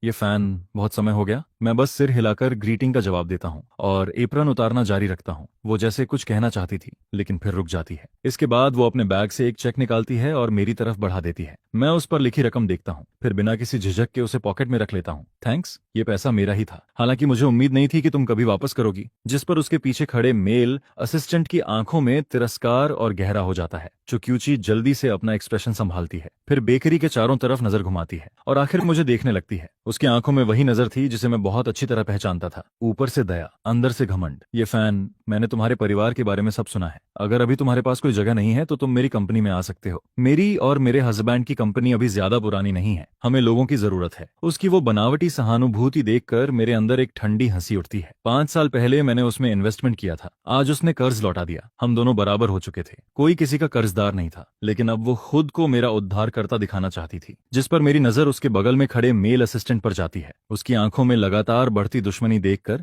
मुझे सब समझ आ जाता है। वो मेरी मदद नहीं करना चाहती थी, वो बस उस सुख का आनंद ले रही थी जो किसी गिरे हुए इंसान को बचाने में मिलता है। ठीक वैसे ही जैसे कभी मैं उसकी गरीबी देखकर अपनी श्रेष्ठता महसूस करता था। अब हमारी जगहें बदल चुकी थीं। फर्क सिर्फ इतना था कि वो मुझसे ज्यादा हाइपोक्रेट थी। वो अपनी श्रेष्ठता को दया के लिबास में छिपा रही थी, जिस पर मैं बिना किसी भावना के जवाब देता हूँ, जरूरत नहीं है, मैं यहाँ बहुत अच्छा हूँ। मेरी बात सुनते ही उसके चेहरे की मुस्कान थोड़ी जम जाती है। ये फैन, जिद मत करो, मैं जानती हूँ कि पहले तुम कैसी जिंदगी जीते थे। लेकिन मैं उसे बीच में ही रोक देता हूँ। इस बार मेरी आवाज में साफ अधीरता होती है। मैंने कहा ना, जरूरत नहीं है। जिस पर आखिरकार वो भी आगे जोर नहीं देती। उसके चेहरे पर हल्की नाराजगी दिखाई देती है। ठीक है, अगर तुमने फैसला कर लिया है तो मैं मजबूर नहीं करूंगी, ये कहकर वो मुड़ जाती है। और ठीक उसी पल उसके पीछे खड़ा मेल असिस्टेंट तुरंत आगे बढ़ता है, फिर बड़े केयरफुल अंदाज में उसका हाथ पकड़कर उसे सहारा देता है, जिस पर चुक्यूची भी स्वाभाविक तरीके से उसकी तरफ झुक जाती है। दोनों एक दूसरे को देखकर मुस्कुराते हैं। वो मुस्कान ऐसी होती है जिसे देखकर कोई भी समझ सकता था कि उनका रिश्ता सिर्फ बॉस और असिस्टेंट वाला नहीं है। और ठीक उसी समय मैं आराम से अपना फोन निकालता हूँ, फिर उनकी तरफ कैमरा करके एक फोटो क्लिक कर देता हूँ। फोटो बिल्कुल क्लियर आती है। मेल असिस्टेंट का हाथ लगभग उसकी कमर पर रखा हुआ था और चुक्यूची के चेहरे की मुस्कान भी किसी आम कर्मचारी के लिए नहीं लग रही थी। जिस पर मैं फोन उठाकर उनकी तरफ हल्का सा वेव करता हूँ, फिर आराम से इंटरनेट खोलता हूँ। करीब 2.5 मिनट के अंदर उसके हस्बैंड का पब्लिक ईमेल एड्रेस ढूंढ लेता हूँ और बिना 1 सेकंड गनवाए वो फोटो उसे सेंड कर देता हूँ। यह सब खत्म करने के बाद मैं फोटो और चैट हिस्ट्री दोनों डिलीट कर देता हूँ, जिस पर मेरा मूड पहले से काफी हल्का हो जाता है।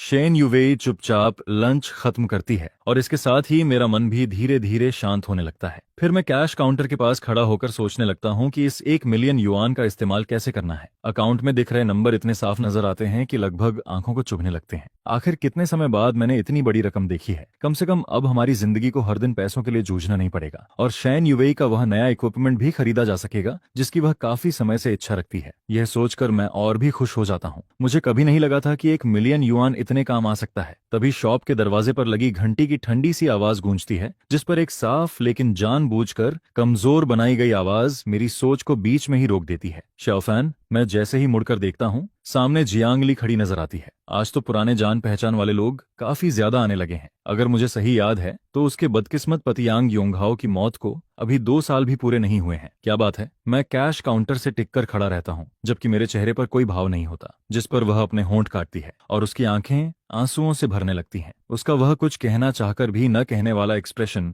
मुझे अंदर से घिन दिलाने लगता है। जियांगली हल्की सी दुख भरी आवाज में कहती है, मैं तुमसे मिलना चाहती थी, जिस पर मैं लगभग हंस पड़ता हूँ। मिस जियांग, इस बार कौन सा ड्रामा करने आई हो? यह सुनते ही उसकी आंखें लाल हो जाती हैं, मानो उसके साथ बहुत बड़ा अन्याय हुआ हो। ये फैन, मुझे पता है कि पहले मैं बहुत बेवकूफ थी। मैंने बहुत सारी गलतियां की थीं। मुझे लगता था कि मुझे वही प्यार पसंद है जिसमें जुनून और पागलपन हो, लेकिन अब मुझे समझ आया है कि मुझे असल में सिर्फ एक शांत और खुशहाल घर चाहिए। उसकी आवाज बेहद ईमानदार लगती है और उसकी आंखों में गहरा प्यार दिखाई देता है। फिर वह सिर उठाकर मेरी तरफ देखती है। ये फैन, चलो फिर से शुरुआत करते हैं। मुझे तुम्हारी मौजूदा हालत के बारे में पता है। मेरी बहन ने सच में हद पार कर दी थी, लेकिन कोई बात नहीं, मैं तुम्हें सपोर्ट कर सकती हूँ। उसकी आवाज में दया और एहसान दोनों साफ सुनाई देते हैं।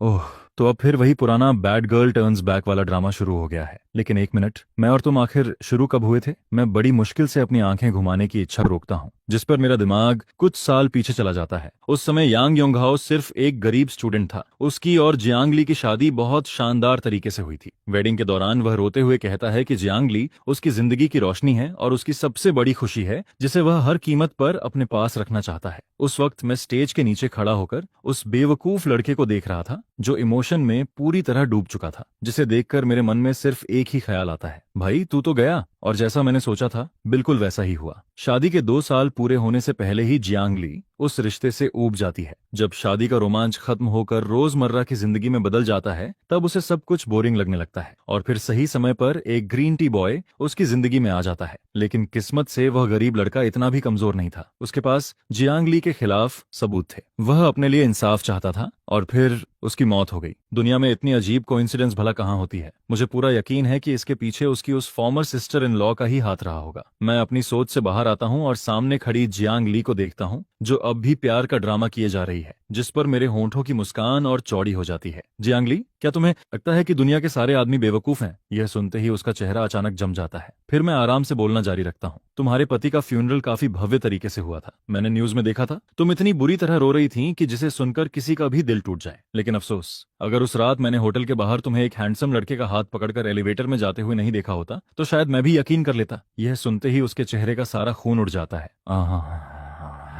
और वह हैंडसम लड़का भी ज्यादा दिनों तक खुश नहीं रह पाया था, है ना? आखिर वह भी कूद गया था। तुम थकती नहीं हो क्या? मैं एक कदम आगे बढ़ता हूँ और उसकी कांपती हुई आंखों में सीधे देखता हूँ। हर दिन मास्क पहनकर एक्टिंग करती रहती हो, तुम्हें खुद से घिन नहीं आती? मेरी बात सुनकर वह लगातार पीछे हटने लगती है और आखिर में जाकर दरवाजे के फ्रेम से टकरा जाती है। उसका पूरा शरीर पतझड़ के पत्ते की तरह कांपने लगता है। तो तुम झूठ बोल रहे हो, वह खुद को संभालने की कोशिश करते हुए जवाब देती है, लेकिन उसकी आवाज पहले ही टूट चुकी होती है। मैं उससे और बहस करने की जरूरत नहीं समझता। मुझे बिल्कुल चिंता नहीं होती कि वह मुझसे बदला लेगी, क्योंकि एक इंसान जो सालों से खुद को पवित्र और मासूम महिला के रूप में पेश करता आया हो, वह इतनी आसानी से अपना कैरेक्टर नहीं तोड़ सकता। उसके लिए उसका बनाया हुआ इमेज उसकी जान से भी ज्यादा जरूरी है। वह मास्क उसने इतने लंबे समय तक पहना है कि अब वह उसके चेहरे का हिस्सा बन चुका है। निकल जाओ। मेरी बात सुनते ही वह ऐसे भागती है मानो उसे माफी मिल गई हो, जिस पर वह लड़खड़ाते हुए शॉप से बाहर निकल जाती है और पीछे से उसका हाल बेहद दयनीय नजर आता है। इसके बाद दुकान में आखिरकार फिर से शांति लौट आती है। मैं लंबी सांस छोड़ता हूँ। ऐसा लगता है जैसे पिछले पूरे साल की बदकिस्मती आखिरकार निकल गई हो। तभी सीढ़ियों से हल्के कदमों की आवाज आती है। शेन युई हाथ में अभी अभी बनाया हुआ एक स्वीट डिश लेकर नीचे आती है। फिर वह मेरे सामने आकर कटोरा बढ़ा देती है। उसकी आंखें जैसे पूछ रही होती हैं कि अभी क्या हुआ था। मैं सिर हिलाकर इशारा करता हूँ कि कुछ नहीं हुआ, जिस पर वह साइन लैंग्वेज में पूछती है, लेकिन तुम खुश नहीं लग रहे। उसकी साफ और मासूम आंखों को देखकर मैं मुस्कुरा देता हूँ। फिर कटोरा नीचे रखकर अपनी अनाड़ी साइन लैंग्वेज में जवाब देता हूँ, मैं ठीक हूँ। मेरी बात समझते ही उसके चेहरे पर एक मीठी मुस्कान खिल जाती है। खिड़की से आती धूप हम दोनों पर पड़ती है। वह गर्माहट इतनी सुकून देने वाली होती है कि कुछ पल के लिए बाकी दुनिया जैसे गायब हो जाती है। उस दिन के बाद मैं अपर क्लास सोसाइटी के उन लोगों की किसी भी बात की परवाह करना बंद कर देता हूँ और उनसे अपना हर कनेक्शन भी खत्म कर देता हूँ। अब मैं सिर्फ शेन युवेई के साथ एक छोटी सी शॉप में एक शांत जिंदगी जीना चाहता हूँ। हर सुबह 5 बजे मैं उससे आधा घंटा पहले उठता हूँ, नीचे आकर सफाई करता हूँ और ब्रेड का पहला बैच तैयार करता हूँ। जब वह नींद भरी आंखों के साथ नीचे आती है तब किचन पहले से ही व्हीट की खुशबू से भर चुका होता है और गर्म पानी भी तैयार रहता है। वह हमेशा सबसे पहले मुझे गुड मॉर्निंग का साइन देती है, फिर आराम से एप्रन बांधकर आज के डेजर्ट तैयार करने लगती है। हम दोनों ज्यादा बातें नहीं करते, लेकिन हमारी अंडरस्टैंडिंग दिन ब दिन बेहतर होती जाती है। कभी कभी बिजी टाइम में उसके माथे पर पसीना आ जाता है, जिस पर मैं उसे एक ग्लास आइस वाटर दे देता हूँ। जब वह ग्लास लेती है तो उसकी उंगलियां कभी कभी मेरे हाथों को हल्के से छू जाती हैं। वह एहसास ठंडा, नरम और अजीब तरह से सुकून देने वाला होता है। धीरे धीरे मैं उसकी हर छोटी आदत पर ध्यान देने लगता हूँ और वह भी पहले की तरह मेरी बातों को लेकर झिझकती नहीं है। समय इसी तरह भरपूर और शांत तरीके से गुजरता रहता है। दिन में हम दोनों मिलकर शॉप संभालते हैं और रात में वह मुझे और मुश्किल डेजर्ट्स बनाना सिखाती है। कई बार तो पूरी शाम गुजर जाती है, लेकिन हमें पेपर या पेन की जरूरत भी नहीं पड़ती। फिर भी हम एक दूसरे से पूरी बातचीत कर लेते हैं। यह आपसी समझ मुझे एक अजीब सा सुकून देने लगती है, जिस पर मैं एक बात को लेकर गंभीरता से सोचने लगता हूँ। मैं उससे शादी करना चाहता हूँ। मैं कभी प्यार पर यकीन नहीं करता था, लेकिन अब मुझे लगने लगता है कि कुछ लोग शायद जन्म से ही एक दूसरे के लिए बने होते हैं। मैं बस इतना चाहता था कि मैं हमेशा इसी तरह उसके साथ रह सकूं। और फिर 3 महीने बाद मैं अपने दिल की बात उससे कह देता हूँ, या यूं कहूं कि मैंने उसे मैरिज प्रपोजल दे दिया। उस दिन उसका बर्थडे था, जिस पर मैंने चुपके से बेकरी के अंदर उसके लिए एक छोटा सा सरप्राइज तैयार किया था। रात को जब वह नीचे आती है तब पूरी शॉप मोमबत्तियों की रोशनी से जगमगा रही होती है। वह सीढ़ियों के पास खड़ी रह जाती है और हैरानी से अपना हाथ मुंह पर रख लेती है, जिस पर मैं उसके सामने जाकर एक घुटने पर बैठ जाता हूँ और एक डायमंड रिंग निकालता हूँ। मुझे नहीं पता था कि मीठी बातें कैसे करनी है, और सच कहूं तो मुझे बड़े बड़े वादों पर भी कभी भरोसा नहीं रहा। इसलिए मैं सिर्फ एक बात पूछता हूँ, क्या तुम तैयार हो? यह सुनते ही उसकी आंखों से आंसू मोतियों की टूटी माला की तरह गिरने लगते हैं। एक एक बूंद जमीन पर टपकती जाती है जिस पर वह जोर से सिर हिलाती है और अपना हाथ मेरी तरफ बढ़ा देती है ताकि मैं उसे रिंग पहना सकूं। रिंग थोड़ी बड़ी थी क्योंकि उसके हाथ बहुत पतले थे, लेकिन फिर भी वह अपनी उंगलियां कसकर बंद कर लेती है ताकि रिंग फिसल कर गिर न जाए। इसके बाद मैं उसे अपनी बाहों में भर लेता हूँ। उसके बालों से आती हल्की सी खुशबू मेरे आसपास फैल जाती है और उसी पल मुझे अचानक एहसास होता है मेरी जिंदगी के पिछले 20 साल शायद सिर्फ इसी मुलाकात की तैयारी थे। हमारी शादी बहुत साधारण तरीके से होती है, कोई बड़ी सेरेमनी नहीं होती, सिर्फ पड़ोसी, कुछ करीबी दोस्त और कुछ पुराने क्लासमेट्स आते हैं जिनसे अब भी कांटेक्ट बना हुआ था। मैं किसी दिखावे या शानो शौकत के पीछे नहीं भागता, मैं बस शेन यूवेई को एक ठीक ठाक वेडिंग देना चाहता था। शादी से एक दिन पहले मैं हेयर कट करवाने जाता हूँ, अपना लुक थोड़ा बेहतर बनाता हूँ और अपने लिए एक अच्छा सूट खरीदता हूँ। वहीं शेन यूवेई की वेडिंग ड्रेस हम दोनों मिलकर चुनते हैं। जब वह ड्रेस पहनकर चेंजिंग रूम से बाहर आती है तो मैं कुछ पल के लिए उसे देखता ही रह जाता हूँ। वह सचमुच चमक रही होती है। मैं मिरर में उसका रिफ्लेक्शन देखता हूँ और अचानक सब कुछ अवास्तविक सा लगने लगता है। क्या इतनी खूबसूरत एंजल जैसी लड़की सच में मेरी होने वाली है? शादी वाले दिन सब कुछ बहुत अच्छे से होता है। शेन यूवेई की ग्रैंडमदर अब पहले से काफी बेहतर महसूस कर रही होती हैं, जिस पर वह व्हील चेयर में बैठकर हमारी वेडिंग अटेंड करने आती हैं। वह मेरा हाथ पकड़ती हैं और धीमी आवाज में कहती हैं, बेटा, हमारी यूवेई का ख्याल रखने के लिए धन्यवाद। यह सुनकर मुझे थोड़ी शर्म महसूस होती है।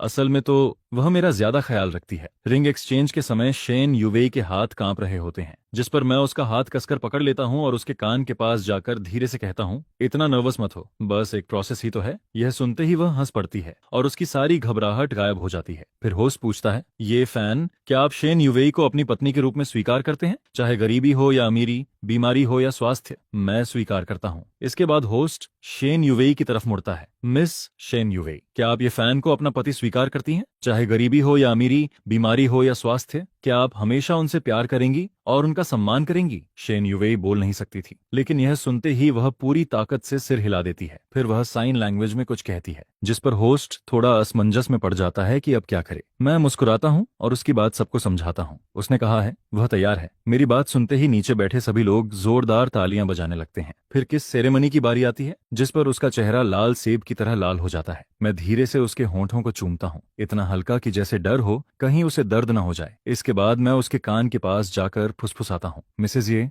आगे भी मुझे बहुत कुछ सिखाना। यह सुनते ही वह मेरे सीने से लग जाती है और इतनी जोर से हंसती है कि उसके कंधे तक कांपने लगते हैं। इसके बाद दोस्त एक एक करके हमें कांग्रेचुलेशंस देने आते हैं। मेरा एक पुराना रूममेट, जो कभी काफी क्लोज फ्रेंड हुआ करता था, मुस्कुराकर कहता है, शाओफैन, तुम बदल गए हो। पहले तुम ऐसे दिखते थे जैसे तुम्हें किसी चीज की परवाह ही नहीं है, लेकिन अब तुम बिल्कुल एक नॉर्मल इंसान जैसे लगते हो। जिस पर मैं शेन यूवेई की तरफ देखता हूँ, जो अपनी ग्रैंडमदर के साथ बात कर रही होती है। फिर मैं मुस्कुरा देता हूँ, शायद इसलिए कि अब मेरी जिंदगी में कोई ऐसा है जिसकी मुझे सच में परवाह है। वेडिंग खत्म होने के बाद हम दोनों घर लौट आते हैं। घर पहले जैसा ही था, बस वेडिंग गिफ्ट्स और कुछ ताजे फूल ज्यादा दिखाई दे रहे थे। शेन यूवेई वेडिंग ड्रेस उतारकर अपने रोज के होम क्लॉथ्स पहन लेती है और किचन में जाकर मेरे लिए लेट डिनर तैयार करने लगती है। मैं किचन के दरवाजे पर खड़ा होकर उसकी बिजी फिगर को देखता रहता हूँ और अचानक मुझे बहुत संतुष्टि महसूस होती है। यही तो वह जिंदगी थी जिसकी मैंने हमेशा चाहत की थी। थोड़ी देर बाद वह खाना लेकर मेरे पास आती है और मुझे खोया हुआ देखकर हाथ हिलाती है, क्या सोच रहे हो? जिस पर मैं मुस्कुराकर जवाब देता हूँ, तो तुम्हारे बारे में। यह सुनते ही उसका चेहरा फिर से लाल हो जाता है और वह हल्के से मेरे कंधे पर मुक्का मार देती है। इसके बाद वह नोटबुक में लिखती है, ये फैन, अब हमारी शादी हो गई है, क्या तुम्हें पछतावा है? मैं बिना सोचे सिर हिला देता हूँ, बिल्कुल नहीं। फिर मैं उससे पूछता हूँ, और तुम्हें? वह भी सिर हिलाती है, नहीं, बस कभी कभी लगता है कि यह सब सपना है। जिस पर मैं उसका गाल हल्के से खींच देता हूँ, अब भी सपना लग रहा है? वह मुझे नाराज नजरों से देखती है, फिर नोटबुक में लिखती है, नहीं, और उसके नीचे 3 शब्द और लिख देती है, मैं तुमसे प्यार करती हूँ। पीली रोशनी के नीचे उसके हाथ हल्के से कांप रहे होते हैं, उसकी पलकों पर नमी चमक रही होती है। मैं उन शब्दों को लगातार देखता रहता हूँ और अचानक मेरा दिल जैसे किसी ने जोर से पकड़ लिया हो। यह वैसा एहसास नहीं था जैसा जवानी में किसी खूबसूरत लड़की के कन्फेशन से होता है, न ही वह एहसास था जो पैसा उड़ाने के बाद मिलने वाली झूठी संतुष्टि से आता है। यह कुछ और था, एक मीठा दर्द और उसके भीतर छिपी ऐसी शांति जो मैंने पहले कभी महसूस नहीं की थी। मैं उसके हाथ से पेन ले लेता हूँ और नोटबुक बंद कर देता हूँ। फिर जानबूझकर गंभीर चेहरा बनाकर कहता हूँ, मिसेस ये, रात के समय ऐसी बातें लिखना क्या मुझे सोने नहीं देना चाहती? यह सुनते ही वह घबरा जाती है और जल्दी जल्दी हाथ हिलाकर सफाई देने लगती है। उसका चेहरा पूरी तरह लाल हो चुका होता है। मैं सच कह रही हूँ। उस पल में लंबी सांस लेता हूँ, फिर उसे अपनी बाहों में खींच लेता हूँ और अपना सिर उसके मुलायम बालों पर टिका देता हूँ। धीरे धीरे वह भी शांत हो जाती है। उसकी सांसें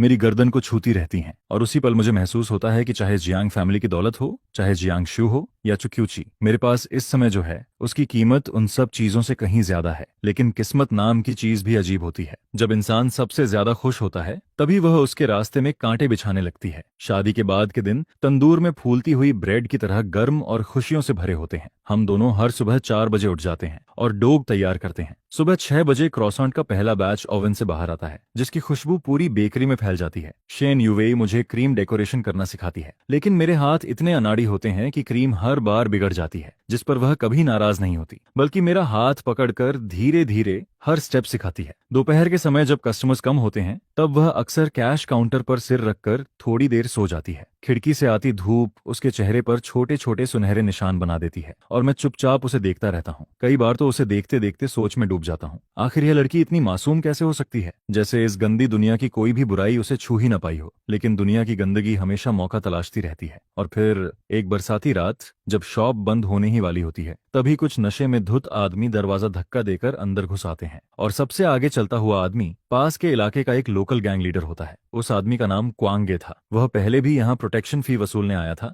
लेकिन उस समय मैंने उसे झाड़ू लेकर दुकान से बाहर भगा दिया था और अब वह फिर से वापस आ गया था।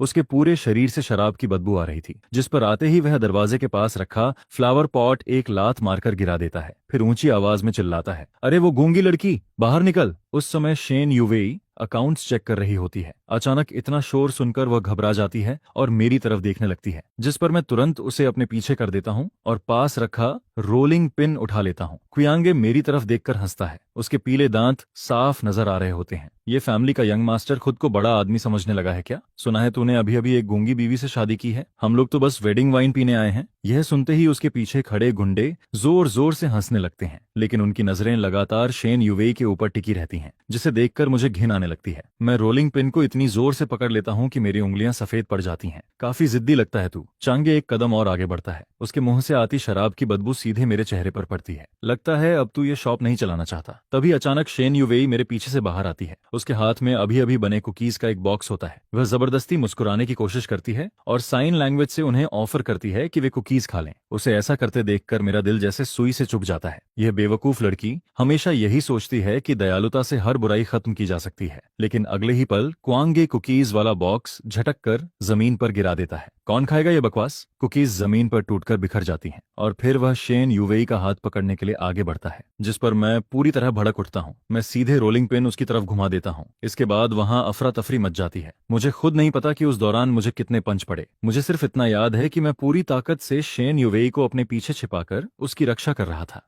तभी दूर से पुलिस सायरन की आवाज सुनाई देने लगती है, जिस पर सारे गुंडे तुरंत वहां से भाग जाते हैं। शेन यूवेई कांपते हुए मेरे पास आती है। वह मेरे होंठ के कोने पर लगे खून को छूती है और फिर उसकी आंखों से आंसू लगातार गिरने लगते हैं, लेकिन वह एक शब्द भी नहीं बोल पाती। मैं उसके चेहरे से आंसू पोंछता हूँ और मुस्कुराने की कोशिश करता हूँ। अरे रो क्यों रही हो? तुम्हारा आदमी अभी मरा नहीं है। यह सुनते ही वह और भी ज्यादा रोने लगती है। पूरा शरीर सिकुड़कर मेरी बाहों में छिप जाता है, जैसे कोई डरा हुआ छोटा जानवर। उस रात वह पूरी रात मेरा हाथ पकड़कर सोती है। मैं जरा सा भी हिलता हूँ तो वह तुरंत घबराकर जाग जाती है, जिस पर मैं उसकी आंखों के नीचे पड़े डार्क सर्कल्स देखता हूँ और पहली बार मेरे अंदर देर से पैदा हुआ डर जागता है। अगर आज मैं उसे बचा नहीं पाता तो? अगले दिन मैं ओल्ड मार्केट से एक सॉलिड स्टील रॉड खरीद कर लाता हूँ, फिर उसे कैश काउंटर के नीचे रख देता हूँ। शेन यूवेई उसे देखकर पहले रॉड को देखती है, फिर मुझे, और धीरे से सिर हिला देती है, जिस पर मैं साइन लैंग्वेज में समझाता हूँ यह सिर्फ सेल्फ डिफेंस के लिए है, उम्मीद है कभी इस्तेमाल न करना पड़े। वह सिर झुकाती है और नोटबुक में लिखती है, मुझे डर है कि तुम्हें चोट लग जाएगी, जिस पर मैं उसके सिर पर हाथ फेरता हूँ। मुझे तो इससे भी ज्यादा डर है कि तुम्हें चोट लग जाए, क्योंकि अब मेरी दुनिया में सिर्फ तुम ही बची हो। यह सुनते ही वह मेरी तरफ देखती है। उसकी नम आंखें धीरे से झपकती हैं और फिर वह हल्के से सिर हिला देती है, लेकिन हमारी शांत जिंदगी ज्यादा समय तक शांत नहीं रह पाती। कुछ दिनों बाद जियांगली फिर से लौट आती है। इस बार वह शॉप के अंदर नहीं आती, बल्कि अपनी चमकदार रेड स्पोर्ट्स कार सड़क किनारे रोककर बैठी रहती है। उसके सनग्लासेस उसके आधे चेहरे को ढक रहे होते हैं। फिर वह हाथ हिलाकर मुझे बुलाती है। मैं उस समय फ्लावर बैग्स उठा रहा होता हूँ, जिस पर मैं उसे पूरी तरह इग्नोर कर देता हूँ,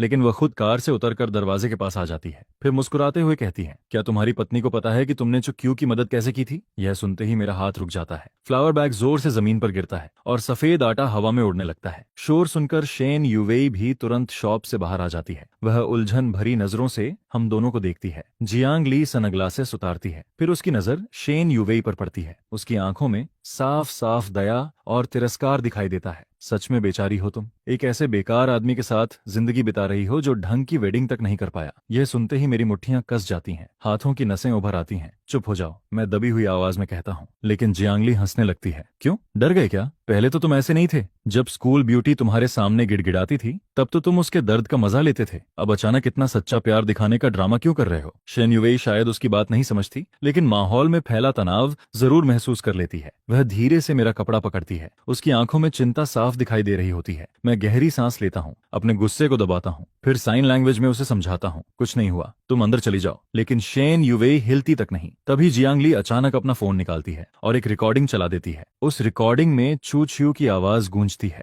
वह रोते हुए कह रही होती है, मैं अपना पूरा दिल तुम्हें दे सकती हूँ, अपना सब कुछ तुम्हें दे सकती हूँ, बस तुम मुझसे एक वादा कर लो। और फिर मेरी आवाज सुनाई देती है, मैं कोई चैरिटी करने वाला इंसान नहीं हूँ। यह सुनते ही शेन युवेई का चेहरा सफेद पड़ जाता है। वह पहले मुझे देखती है, फिर जियांगली को। उसके होंठ कांप रहे होते हैं, लेकिन वह कुछ कह नहीं पाती। जियांगली संतुष्ट होकर फोन बंद कर देती है, फिर मुस्कुराकर कहती है, मेरी प्यारी बहन, क्या तुम्हें लगता है कि यह आदमी कोई संत है? इसने चूक्यू की मदद इसलिए नहीं की थी क्योंकि यह अच्छा इंसान है, बल्कि इसलिए क्योंकि इसे दूसरों की बदहाली देखने में मजा आता है। और तुम्हारी मदद भी शायद बस इसके मूड की वजह से हुई होगी। बस इसके बाद मैं अपना आपा खो देता हूँ। मैं उसकी तरफ दौड़ पड़ता हूँ और उसका फोन छीनने की कोशिश करता हूँ, जिस पर जियांगली चीखती है और तुरंत कार में बैठकर डोर लॉक कर लेती है। अगले ही पल स्पोर्ट्स कार तेज रफ्तार से वहां से निकल जाती है और पीछे सिर्फ मैं और शेन युवेई खड़े रह जाते हैं। चारों तरफ उड़ते हुए आटे की धूल फैली हुई होती है। शेन युवेई सिर झुकाकर खड़ी रहती है, उसके कंधे हल्के हल्के कांप रहे होते हैं। मैं उसका हाथ पकड़ना चाहता हूँ, लेकिन वह अनजाने में एक कदम पीछे हट जाती है और उसका वह एक कदम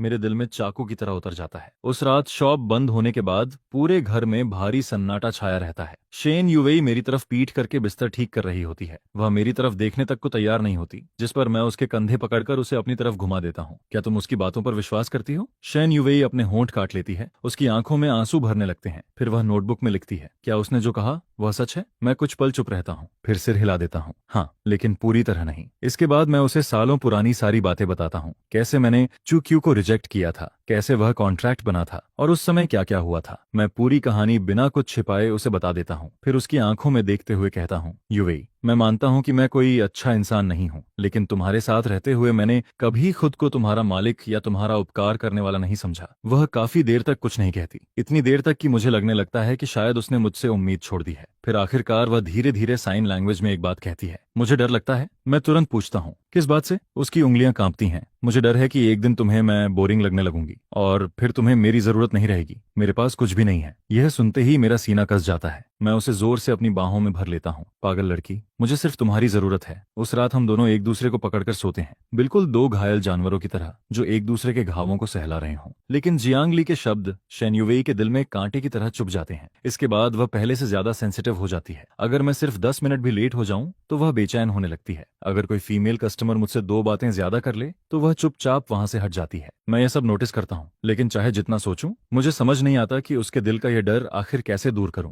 फिर एक देर रात मेरी अचानक आंख खुलती है तो मैं देखता हूँ कि बगल वाली जगह खाली पड़ी है, जिस पर मैं बाहर आता हूँ और देखता हूँ कि शेन हुवी बालकनी के कोने में खुद को समेटे बैठी है और चांदनी के नीचे चुपचाप आंसू बहा रही है। यह देखकर मैं उसके पास जाता हूँ और पीछे से उसे अपनी बाहों में भर लेता हूँ, जिस पर उसका शरीर पहले एकदम सख्त हो जाता है, लेकिन अगले ही पल ढीला पड़ जाता है और वह अपना चेहरा मेरी छाती में छिपा लेती है। फिर मैं धीरे से कहता हूँ, शेन हुवी, क्या मैं तुम्हें एक कहानी सुनाऊं? जिसके बाद मैं उसे अपने पिता और माँ के बारे में बताता हूँ, अपने बड़े भाई और जियांग शू के बारे में बताता हूँ, उस चमकदार दुनिया के पीछे छिपी सड़ांध के बारे में बताता हूँ। और फिर कहता हूँ कि पहले मैं कभी किसी भावना पर भरोसा नहीं करता था। मुझे हमेशा लगता था कि दुनिया में हर रिश्ता सिर्फ फायदे का सौदा है, लेकिन तुम अलग हो। तुमने मुझे फील करवाया है कि इस दुनिया में अभी भी थोड़ी ह्यूमैनिटी बाकी है। चांदनी के नीचे उसकी आंखें पानी में डूबे काले क्रिस्टल की तरह चमक रही होती हैं, जिस पर वह अपना हाथ उठाती है और धीरे धीरे मेरी भौहों को छूती है, फिर मेरी आंखों को, मेरी नाक तारी को, और आखिर में मेरे होंठों पर उसकी उंगलियां रुक जाती हैं। इसके बाद वह धीरे धीरे मेरे करीब आती है और मुझे एक बेहद हल्का किस देती है। वह किस किसी भी तरह की चाहत या लालसा से भरा नहीं होता,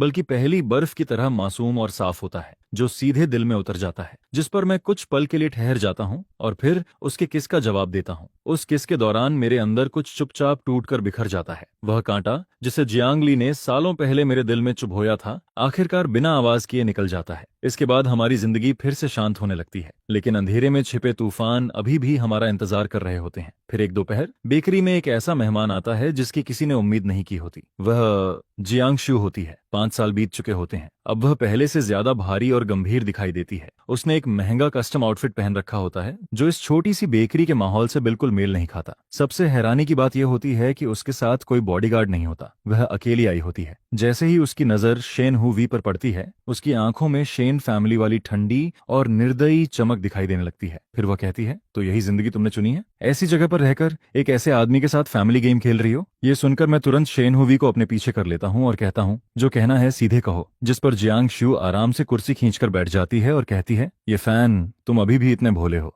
यह सुनते ही शेन हुवी अचानक मेरा हाथ कसकर पकड़ लेती है। फिर जियांगशु अपना हैंडबैग खोलती है और उसमें से एक पुरानी पीली पड़ चुकी तस्वीर निकालकर हमारे सामने रख देती है। तस्वीर में एक जवान आदमी और एक जवान औरत दिखाई दे रहे होते हैं। उस आदमी की आंखें और भौहें काफी हद तक शेन हुवी जैसी लगती हैं। औरत अपनी गोद में एक नवजात बच्चे को लिए होती है। फिर जियांगशुई ठंडी आवाज में कहती है, नानी ने तुम्हें कभी नहीं बताया है ना, तुम्हारे माता पिता बीमारी से नहीं मरे थे, उन्हें एक कार एक्सीडेंट में मार दिया गया था। यह सुनकर शेन हुवी की सांस जैसे रुक जाती है। फिर जियांगशुई आगे कहती है, उस एक्सीडेंट का जिम्मेदार आदमी दिएबदाओ था, ये फैन का पिता। उसने शराब पीकर गाड़ी चलाई थी। यह सुनते ही पूरे कमरे की हवा जम जाती है। मेरे कानों में तेज धमाके जैसी आवाज गूंजती है और मैं लगभग अपना संतुलन खो देता हूँ। शेन हुई तस्वीर को घूरती रह जाती है। उसका चेहरा कागज की तरह सफेद पड़ चुका होता है। जिस पर जियांगशु खड़ी हो जाती है और ऊपर से हमें देखते हुए कहती है, ये फैन, तुम्हारे पिता ने उसके माता पिता को मार दिया और अब तुम उसी लड़की से प्यार का नाटक करके उससे शादी कर चुके हो। कितना मजाकिया है ना? यह सुनकर मैं कांपती आवाज में चिल्लाता हूँ, चुप हो जाओ। लेकिन जियांगशु रुकती नहीं। वह शेन हुवी के करीब झुकती है और उसके कान में फुसफुसाकर कहती है, छोटी बहन, क्या तुम्हें नहीं लगता कि यह आदमी सिर्फ अपने अपराध बोध की वजह से तुम्हारे साथ इतना अच्छा बनता है? इतना कहकर वह मुड़ती है और वहां से चली जाती है जैसे वह कभी आई ही ना हो। लेकिन उसके जाते ही पूरे बेकरी में मौत जैसा सन्नाटा फैल जाता है। शेन हुवी वहीं खड़ी रह जाती है जैसे उसकी आत्मा उससे छीन ली गई हो। जिस पर मैं उसका हाथ पकड़ने की कोशिश करता हूँ, लेकिन वह बिजली छू जाने की तरह पीछे हट जाती है। उसकी आंखों में अब सिर्फ खालीपन और अजनबियत बची होती है। मैं घबराकर कहता हूँ, हुवी, मेरी बात सुनो, मुझे सब समझाने दो। लेकिन वह मेरी बात पूरी होने से पहले ही मुझे जोर से धक्का देती है और सीढ़ियों की तरफ भाग जाती है। अगले ही पल ऊपर अटिक रूम का दरवाजा जोर से बंद हो जाता है। मैं उसके पीछे दौड़ता हूँ और लगातार दरवाजा पीटता रहता हूँ, लेकिन अंदर से कोई जवाब नहीं आता। काफी देर बाद दरवाजे के नीचे से एक कागज बाहर सरकता है जिस पर कांपते हुए अक्षरों में सिर्फ इतना लिखा होता है, मुझे अकेला छोड़ दो। उस रात मैं दरवाजे के बाहर ही बैठा रहता हूँ। सुबह होने तक अंदर से एक भी आवाज नहीं आती, लेकिन मुझे पता होता है कि वह भी नहीं सो रही। दूसरे दिन शेन हुवी नीचे नहीं आती, तीसरे दिन भी नहीं, चौथे दिन भी नहीं। वह खुद को कमरे में बंद कर लेती है, न कुछ खाती है न कुछ पीती है। जियांगशु का छोड़ा हुआ वह सच हमारे छोटे से संसार को लगभग पूरी तरह तबाह कर देता है। इन दिनों मैं एक घायल जानवर की तरह बेकरी में चक्कर काटता रहता हूँ। हर तरफ बिखरा हुआ आटा पड़ा होता है। ओवन में कई दिन पुराने जले हुए केक्स पड़े रहते हैं और हवा में निराशा की खट्टी गंध तैर रही होती है। कई बार मेरा मन करता है कि दरवाजा तोड़कर अंदर घुस जाऊं, लेकिन हर बार नीचे से सरक कर आने वाले उसके नोट्स को देखकर मेरा हाथ रुक जाता है। उन नोट्स की लिखावट हर दिन और ज्यादा बिखरती जा रही होती है, जिस पर मैं डर जाता हूं कि कहीं मेरी मौजूदगी ही उसकी आखिरी उम्मीद न तोड़ दे। यह बेबसी मुझे उस समय से भी ज्यादा तोड़ रही होती है जब मेरा परिवार बिखर गया था। तब मैं गुस्सा कर सकता था, लोगों को कोस सकता था, सब छोड़कर कहीं दूर जा सकता था, लेकिन अब मेरे पास गुस्सा करने का भी कोई हक नहीं बचा होता, क्योंकि मेरी रगों में उसी आदमी का खून बह रहा होता है जिसने उसके माता पिता की जान ली थी। और जियांगशु ने मेरी सबसे कमजोर जगह पर वार किया था, एक ऐसा अटैक जिसने मुझे पूरी तरह गिरा दिया। फिर 5वीं रात देर से ऊपर अटिक से दबे हुए रोने की आवाज आती है और उसके साथ किसी भारी चीज के गिरने की आवाज सुनाई देती है। यह सुनते ही मेरा दिल जैसे धड़कना भूल जाता है। मैं बिना एक पल गनवाए बैकअप के निकालता हूँ और दरवाजा खोलकर अंदर घुस जाता हूँ। अंदर शेन हुवी बिस्तर के पास जमीन पर गिरी पड़ी होती है। उसका चेहरा राख जैसा फीका हो चुका होता है, होंठ फटे हुए होते हैं और उसके पास एक उल्टा पड़ा पानी का गिलास दिखाई देता है। शायद वह पानी पीना चाहती थी, लेकिन उसके पास इतनी ताकत भी नहीं बची थी। कई दिनों से कुछ न खाने और न पीने की वजह से उसका शरीर अपनी सीमा तक पहुंच चुका होता है। यह देखकर मैं तुरंत उसे अपनी बाहों में उठा लेता हूँ। उसका शरीर इतना हल्का लग रहा होता है जैसे किसी पंख को उठा रहा हूँ, जैसे वह किसी भी पल गायब हो सकती है। मैं घबराकर उसके चेहरे को थपथपाता हूँ। मेरी आवाज कांप रही होती है। फिर उसकी पलकों में हल्की हरकत होती है और धीरे धीरे उसकी आंखें खुलती हैं, लेकिन उसकी नजरों में कोई फोकस नहीं होता। उस पल मुझे सच में डर लगने लगता है। डर कि कहीं मैं उसे हमेशा के लिए न खो दूं, डर कि कहीं मुझे माफी मांगने का मौका भी न मिले। जिस पर मैं पागलों की तरह नीचे भागता हूँ। जल्दी से पोरिज गर्म करता हूँ, गुनगुना पानी तैयार करता हूँ, फिर वापस ऊपर आकर धीरे धीरे उसके होंठ खोलता हूँ और छोटी स्पून से उसे थोड़ा थोड़ा खिलाने लगता हूँ। वह मशीन की तरह सब निगलती जाती है, लेकिन उसकी आंखें अब भी खाली रहती हैं। आधा कटोरा खत्म होने के बाद मैं गर्म पानी और तौलिया लाता हूँ, फिर उसके चेहरे, हाथों और पैरों को धीरे धीरे साफ करता हूँ। पूरे समय वह एक डॉल की तरह चुप पड़ी रहती है। सिर्फ कभी कभी उसकी आंखों के कोनों से आंसू बहते हैं, जो यह साबित कर रहे होते हैं कि वह अभी भी जिंदा है। इसके बाद मैं उसे कंबल ओढ़ाता हूँ और उसके बगल में लेट जाता हूँ। कंबल के ऊपर से उसे कसकर अपनी बाहों में भर लेता हूँ, लेकिन मैं सोने की हिम्मत नहीं करता। मुझे डर होता है कि अगर मैंने आंखें बंद की तो वह हमेशा के लिए गायब हो जाएगी। फिर मैं उसके कान के पास झुककर फुसफुसाता हूँ, शेनहुवी, तुम मुझसे नफरत कर सकती हो, मुझे दोष दे सकती हो, जो सजा देना चाहो दे सकती हो, लेकिन एक बात याद रखना, मेरी आवाज भर्रा जाती है, तुम मर नहीं सकती, मैं मर चुकी हूँ। जिस पर मैं कहता हूँ, DFA, मुझे नहीं पता अब क्या करना चाहिए। मैंने पिछले 20 सालों से ज्यादा की जिंदगी में बहुत से घटिया काम किए हैं, लेकिन कभी भी किसी को नुकसान पहुंचाने की इच्छा नहीं रखी। मेरे पिता ने जो गुनाह किए उनका दोष मैं मानता हूँ। अगर मुझसे नफरत करने से तुम्हें थोड़ा सुकून मिलता है तो तुम मुझसे नफरत कर सकती हो। यह कहते हुए मैं तुम्हारा हाथ पकड़कर अपने सीने पर रख देता हूँ, लेकिन तुम खुद को इस तरह सजा नहीं दे सकती। अपनी जिंदगी खत्म करके तुम मुझे नहीं बल्कि खुद को सजा दे रही हो। तुम्हारी दादी ने अपनी पूरी जिंदगी लगा दी तुम्हें बड़ा करने में। उन्होंने तुम्हें इसलिए नहीं पाला कि तुम इस तरह सब खत्म कर दो। फिर मैं कहता हूँ, तुम्हें वो क्रोआसन याद है जो तुमने मुझे दिया था? वो सबसे कड़वी लेकिन सबसे मीठी चीज थी जो मैंने कभी खाई। कड़वी इसलिए क्योंकि उस समय मेरी हालत बहुत खराब थी, और मीठी इसलिए क्योंकि उसमें तुम थी। इस बेकरी का नाम वी क्वांग है क्योंकि इसकी रोशनी तुमने जलाई थी। अगर तुम नहीं रही तो ये रोशनी भी बुझ जाएगी और फिर मेरी पूरी दुनिया सच में अंधेरे में डूब जाएगी। मैं पता नहीं कितनी देर तक बोलता रहा, जिस पर मेरा गला पूरी तरह सूख गया और दर्द करने लगा, लेकिन मेरी बाहों में मौजूद तुम्हारा शरीर अभी भी बर्फ जैसा ठंडा था। फिर भी तुम्हारी सांसें पहले से थोड़ी स्थिर होती नजर आईं। अगली सुबह मैं तुम्हारे लिए कुछ खाने का इंतजाम करने के लिए उठने वाला होता हूँ, तभी एक ठंडा हाथ मुझे पकड़कर रोक लेता है, जिस पर मैं तुरंत पीछे मुड़कर देखता हूँ और तुम्हारी आंखों से नजरें मिल जाती हैं। आंखें अभी भी लाल और सूजी हुई थीं, लेकिन उनके अंदर हल्की सी चमक वापस लौटती दिखती है। तुम मुझे देखती हो, तुम्हारे होंठ हल्के से हिलते हैं, लेकिन कोई आवाज नहीं निकलती। हालांकि मैं समझ जाता हूँ कि तुम पानी मांग रही हो। यह देखकर मैं लगभग भागते हुए पानी लेने चला जाता हूँ। मेरे हाथ इतने कांप रहे होते हैं कि आधा पानी रास्ते में ही गिर जाता है। इसके बाद मैं तुम्हें कुछ घूंट पानी पिलाता हूँ, जिस पर तुम मेरे सीने से लगकर आंखें बंद कर लेती हो। तुम्हारी आंखों के किनारे से आंसू फिर गिरते हैं, लेकिन इस बार उनमें पहले जैसी निराशा नहीं होती। उनमें सिर्फ थकान और कमजोरी नजर आती है। यह देखकर मेरे दिल में एक उम्मीद जागती है, क्योंकि आखिरकार तुमने मुझे अपने करीब आने की इजाजत दे दी थी। यह एहसास मुझे खुशी से रुला देने के लिए काफी था। इसके बाद कई दिन धीरे धीरे बीतते हैं।